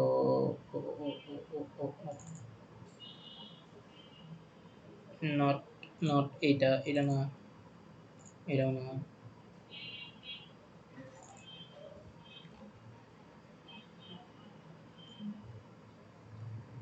সো এটা আসলে এই ইফ ইলস এবং লুপ দুইটার আসলে মিক্সচারে বানানো। সো আমরা ফ্লো চার্ট তো তোমরা মোটামুটি দেখছো যে ফ্লো চার্ট এই টাইপের হয়। আমরা হইতেছে যে এই ফ্ল্যাগের জিনিসপাতিগুলো দেখছি, পার্সেন্টেজ জিনিসপাতিগুলো দেখছি। নেক্সট দিন আমরা হচ্ছে এই ওয়াইল লুপ, ফর লুপ এগুলা দেখলে আমরা হচ্ছে এই টাইপের যে ট্রেসিংগুলো আছে সেগুলো আমরা সলভ করব। সো মিডের কোশ্চেনগুলো কাইন্ড অফ আসলে এই টাইপের হয়, ঠিক আছে? এই টাইপের কোশ্চেনগুলো হইতে পারে। সো প্রশ্নটা পড়বা, প্রশ্নটা পড়ে তোমরা দেখার চেষ্টা করবে। এখানে এই শিটটা আমি দিয়ে দিব তোমাদের। এই শিটটা অনেক গুরুত্বপূর্ণ বড় বড় প্রবলেম আছে, এগুলো তোমাকে সলভ করা লাগবে যদি তুমি মিড টার্মে 25-এ মুখ চোখ দেখতে চাও বা 25-এ 23-24 পাইতে চাও, তাহলে এগুলো সলভ করা লাগবে, ঠিক আছে? তবে এগুলো আমি টাইম টু টাইম প্রোভাইড করে দিব সো দ্যাট তুমি এগুলো প্র্যাকটিস করতে পারো এবং তুমি বুঝতেই পারতেছো এগুলো কিন্তু এই যে এটা হচ্ছে একটা কোয়েশ্চেন, ঠিক আছে? এবং এই টাইপের কোয়েশ্চেন কিন্তু অলরেডি তুমি বুঝতে পারতেছো যে তোমার সলভ করা হয়েছে, মানে অ্যাটলিস্ট একবার হইলেও তুমি জিনিসগুলো দেখছো। এখন তোমাকে ইনপুট আউটপুট নিয়ে জিনিসগুলো চেক করে দেখা লাগবে যে আসলে কি হচ্ছে না হচ্ছে। এই সিমিলার টাইপের কোয়েশ্চেন মানে একটু ডিফিকাল্টি বাড়াই দিয়ে দেয় পরীক্ষা, বুঝছো? সো এই হচ্ছে ওভারঅল বিষয়। এখানে লিখে দেওয়া আছে CSC 110 practice sheet before mid term. So এই শিটটা তৈরি করা আছে, এটা আমি তোমাদেরকে প্রোভাইড করে দিব। জাস্ট এগুলো মিডের আগে প্র্যাকটিস করবা, সময় মাত্র 1 মাস আছে, ইনশাল্লাহ এক্সাম ভালো হবে। আর নেক্সট ক্লাস অ্যাকচুয়ালি আমরা নিব কিসের উপরে? নেক্সট ক্লাস অ্যাকচুয়ালি নিব লুপের উপরে। সো আই হোপ তার আগে তোমরা সব কিছু প্র্যাকটিস করে জিনিসপাতিগুলো সব শেষ করে রাখবা। এগুলো সব কিছু সলভ করা লাগবে, ঠিক আছে? আমি টাইম টু টাইম বলে দেবো না। ভাইয়া এটা তো ভাইয়া, বলো। এটা তো আনফ্যামিলিয়ার কিছু দিবে না, যেরকম কোয়েশ্চেন দেখা যায় এরকমের মধ্যেই তো আসবে, right? কি মিডে মানে আনফ্যামিলিয়ার না, মানে দেখি না এমন কিছু তো আসবে না, এরকম যে স্যাম্পল কোয়েশ্চেনগুলো আমরা দেখতেছি এরকমের মানে মধ্যেই তো আসবে জিনিসটা usually, right? জিনিসটা হইতেছে যে প্রিভিয়াস কয়েকটা সেমিস্টারের কোশ্চেন অ্যানালাইসিস করলে আমরা এই টাইপের জিনিসপাতিগুলোই দেখতে পারি, কিন্তু কোশ্চেনের ডিফিকাল্টি লেভেল বাড়ানো হইতেছে, তাই ইজি কোশ্চেনগুলো আসবে না এটা ধরে নিতে পারো, ঠিক আছে? আমি যেরকম বড় বড় টাইপের জিনিসগুলো দেখাইলাম একটু, এই টাইপের জিনিসপাতিগুলোই তোমার পরীক্ষায় আসার সম্ভাবনা বেশি, বুঝতে পারছো? আর এগুলো প্র্যাকটিস করলে তো ইজি গুলো পারবো, সো মেইনলি হ্যাঁ, বড় মানে তুমি কোয়েশ্চেনগুলোই করা এগুলা লাগবে। সলভ করার পর তোমার যে অ্যাসাইনমেন্ট দিবে এই যে ব্রাঞ্চিং এ, সেই অ্যাসাইনমেন্ট দেখবে যে তোমার কাছে কিছুই মনে হইতেছে না, কারণ ল্যাব অ্যাসাইনমেন্টগুলো অনেক ইজি দিবে, বুঝছো? বাট এগুলা কিন্তু তোমার এক্সামে আসার মতো, বা এগুলা সলভ করলে এক্সামে যেটাই আসুক তুমি পারবা। তো কেউ যদি এই টাইপের প্রবলেম সলভ করে, তারপরে লেটসে ধরো যে কেউ এই ধরনের, আমি একটা কোশ্চেন দেখাই, একটু নিচে আছে মোস্ট প্রবাবলি। হ্যাঁ, এই যে ধরো যে তুমি এই টাইপের প্রবলেম সলভ করছো। আচ্ছা এই টাইপের না, আমি এখান থেকে না, আমি ডিরেক্ট একটা এক্সাম্পল দেখাই। ধরো আমি একটা স্টুডেন্টকে বলছি যে তুমি এই লুপের এই প্রবলেমগুলো সলভ করবা, তাহলে তোমার মিড টার্ম এক্সামে ভালো হওয়ার সম্ভাবনা আছে। কোন টাইপের প্রবলেম? লেটসে এই টাইপের প্রবলেম। তুমি দেখো এখানে ইউজার থেকে একটা ইনপুট নেওয়া হয়েছে 6টা ভ্যালু, তারপরে 6বার এখানে ইনপুট নেওয়া হয়েছে। আমি বললাম যে এই ধরনের প্রবলেমগুলো তুমি প্র্যাকটিস করবে মিডের জন্য। যে আমার কথা শুনছে, লেটসে সে এখন মিড টার্ম এক্সামে গেছে। মিড টার্ম এক্সামে যাওয়ার পরে সে হইতেছে যে কই গেল মিডের কোশ্চেন, কই? হ্যাঁ মিডের কোশ্চেন, হ্যাঁ এবার লাস্ট সেমিস্টারে 1 বছর আগে সে মিডের কোশ্চেন দেখছে এবং মিডের কোশ্চেনে যাওয়ার পরে দেখে যে ওই টাইপের প্যাটার্নেই কিন্তু আসছে পরীক্ষায়। দেখো তোমাকে একটা ইনপুট নিতে বলছে, তারপরে কিছু জিনিসপাতি আছে। তো জিনিসটা কিন্তু সিমিলার, জাস্ট তোমাকে ওই জিনিস প্যাটার্নটা বোঝা লাগবে যে আচ্ছা এভাবে নিলে তারপর আমাকে এভাবে ক্যালকুলেশন করা লাগবে। এবং মিডেও কিন্তু সেম জিনিসটাই তোমাকে দেখাইতেছে। দেখো একটা 6 ডিজিটের নাম্বার নিছে, 6টা টিকিট নিছে, ওইখানে কিছু ক্যালকুলেশন পার্সেন্টেজ হ্যান ত্যান ডিসকাউন্ট করে একটা সলিউশনে আসতে হবে। আই হোপ জিনিসটা তোমরা বুঝতেছো। এখন জাস্ট লটস অফ প্র্যাকটিস লাগবে, আর প্রবলেম সলভিং কোনটা কখন কীভাবে করতে হবে আমি বলে দিব। সো কারো যদি কোনো কোশ্চেন থেকে থাকে আমাকে বলতে পারো, ক্লাসটা আমি এখানে শেষ করলাম।